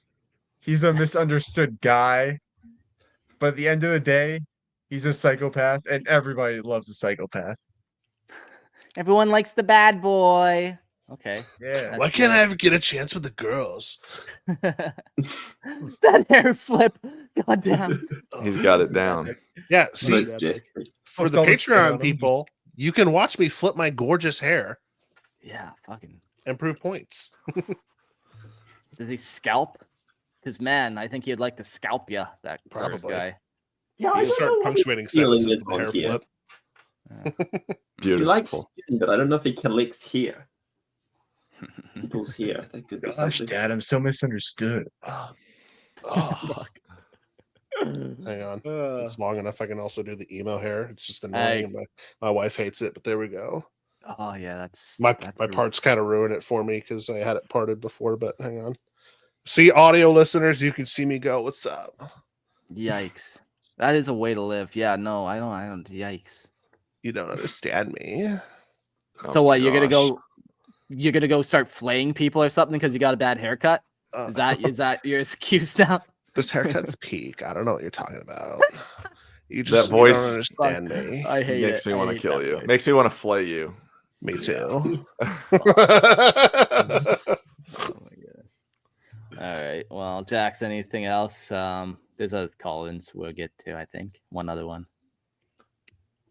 Any other thoughts? He's muted. It's gone. Going once, going twice. Yeah, Jax. No, I can hear you. You got any thoughts? Oh, what are you thinking? You called me. You called us. Now I'm here now. I'm inside your walls now. Just like Curze on the line ship, but I've been waiting 4 years for this episode. Curze and Lorehammer brought me into this pod. Jesus Christ, sorry. Curze and Lorehammer brought me into Warhammer, just in general. And I'll be damned if I don't see a collab between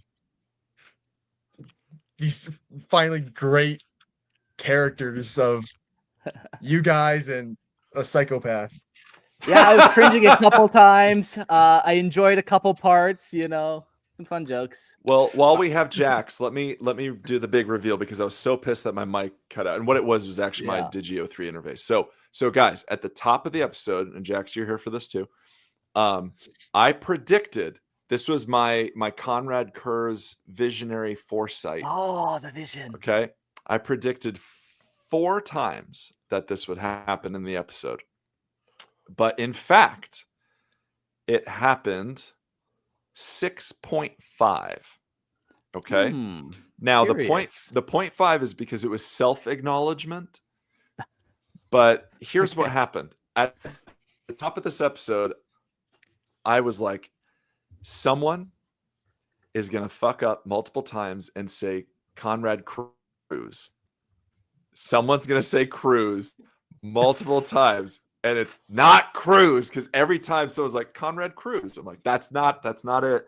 And I listened to old school Warhammer episodes, and you guys would call him Konrad Curze, and all I could envision was like Tom Cruise with big lightning claws. Yes. So it'd be a great movie. Not 4 times. Why is he so mad and violent? Because he's short. Yeah, and he's just running all the time. So he's just hiding from his victims. We hear bum, bum, bum, bum. Curze was said 6.5 times in this episode instead of Curze. So the 0.5 though goes to Logan because he did acknowledge. He said, before this, I wasn't, aware enough to call him Curze. I would call him Cruz. So that was the 0.5. So, gentlemen, I did lose the Price is Right because it was over, but we did it. But 6.5. Over is better than under, I think, in these types of situations. No, I don't know why that Price is Right. Really weird. Yeah. Lost. That doesn't seem right. Anyways, well done. All right, let's kick Jax out of here. Adios, Jax. See you tomorrow. Happy birthday. You can tell me all about Happy birthday. Is it his birthday? Thank you. Happy birthday. It was last week. Yeah. Oh, shit. He's Happy 18 birthday, now. Last Friday. Happy He's a birthday. man now. Thanks. There you go. Yeah. This is the greatest birthday present ever. Cool. We'll get I Trench gotta Crusade say. game. We'll get Trench Crusade game soon. I work a lot. I work a Busy lot. guy. So He's there. a busy guy. Not very hard, but he does work. Yeah, Always a forgiven. lot, but it's not hard. But yeah. All right. We got time for one more guest here. Let's get Hottie on the line. Give me a quick nod if you're ready. I know it's Hottie, but every time you say that, I think you're saying Hottie. I'm like, Yeah, it almost sounds like I'm saying a slur of sorts, but I'm like, no, me never. Hottie! Yo, What's up? Hey, how are we? Good. Good. How are you? Yeah, I'm good, man. Like, I can't believe it's taken so long for me to call in. I've been working nights for a few. God, shit. I was gonna say weeks. It's been months now. Oh. But I just don't check my Discord. when I'm working, and I thought, you know what, tonight I'm gonna do it. So yeah, You're the like, night haunter. Yeah. Are you Tom Cruise? Hey, Are you Tom Cruise? I just work for a corporate overlord. Well, so did Konrad Curze. Gotta keep those adamantium mines flowing. Yeah, Exactly. I need to buy more hobby stuff. Like, Clearly. yeah. hell yeah. But yeah. So, you're a fan of Konrad? Do you like him? Ish. So definitely after this episode, I think he's better. Like, I've got a better opinion of him. Like, not in the sense of, what he did was acceptable, but as a character, I think he's a really interesting character. Before, like, I literally fell into the trap of, he's just an emo that likes to skin people. Like, but now seeing, like, he reached out to his brothers and was ignored. He reached out, the Emperor basically just tweaked him. Like, he literally, the fact that you see him go from being like quite a proud looking guy to just becoming sort of like a hollowed out version of himself. Like, I mean, war takes its toll. Like, I don't know if you've ever seen the pictures of the guys before they went to World War, I think, 2 and afterwards. And like, they come back and they're like husks, like they got sunken eyes and everything. Like, I get that, but obviously all the other primarchs, like, they don't really look any different. They take it on and they're like, this is what I'm born to do. Whereas Curze, even though like he's such a madman and so good at killing, it obviously takes its toll. Like, psychologically, he is not good. He is not in good shape. Yeah. I think that reaching out to the brothers part was that's the sad part of it all, man. One of the saddest moments in all of 40K, man. Like, fuck, yeah, but reach out and no one's there. But it's like when he predicts that the Horus Heresy is going to happen. I couldn't help but think of Star Wars when Count Dooku says to Obi-Wan, he says, "What if I told you, like, there was already a Sith Lord in control?" And Obi-Wan's like, nah, that can't happen. And it's like, if you'd all just listen to him. Yeah. There's some double nerding for you. Yeah. We're like 7 layers deep into this. I know. I mean, I still love the salamanders, but Oh, nice. My friend painted this for me. He free-handed it all. But Okay. yeah, Great. I definitely, if I went into Horus Heresy, the game, I think I'd be torn between Night Lords, and I think I'd be torn between Iron Warriors. Because in 40K, I love chaos. I love like the whole, worshipping the chaos, being absolutely badass. Although I play Black Legion, I kind of do like Angron, Fulgrim, all that. But in 30K, I prefer the Renegades, where they're like, we don't really want to worship the gods, but we kind of want to fuck the Imperium up, so we'll join you. Yeah. Agreed. Yeah. Chaos can be But fun, yeah, exactly. I mean, my life is chaos, and I'm still here. So just go with it. Cool. Yeah.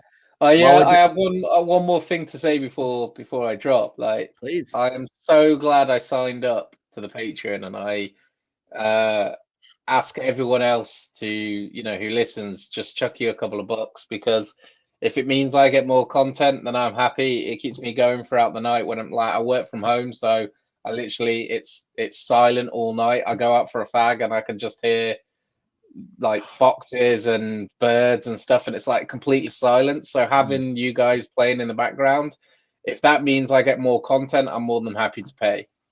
Dude, well, I'm honored to be in your ear for that many hours each night. Phrasing.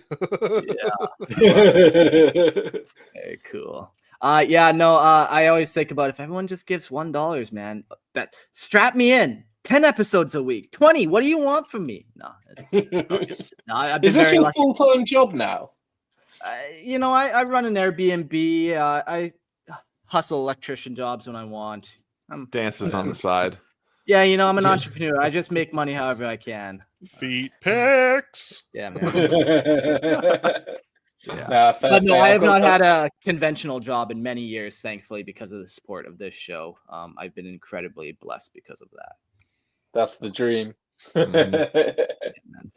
Yeah, it's a wild trip now too, talking to people like Rick Priestley or Jervis Johnson, like these people that I grew up as 11-year-old reading their names and shit, now talking to, and like fucking crazy times. Yeah. All I can say. But, Long, quite far away from you screaming at Eric. yeah. What a world! What a world! Those episodes were just classic, though. It's like, no, you're wrong. Yeah. There's some threats one time, yeah, for sure. But this episode's going late. Thank you so much, everyone, for coming in. Any closing thoughts by any of the other guests here? I was going to say with the Patreon too. Recently, the old Discord chat for the Patreon has more stuff going on than the regular general chat as well. So that's true, Yeah. eh? Interesting. I also, full disclosure, I think a lot of the people that are on the show check those channels more than the general channels. So yeah. Definitely a better way to get in touch with us. Yeah, for sure. Cool. Well, that's an episode. We'll see you all on the next one. And we already did an ed note. So adios and have a good night. Yeah.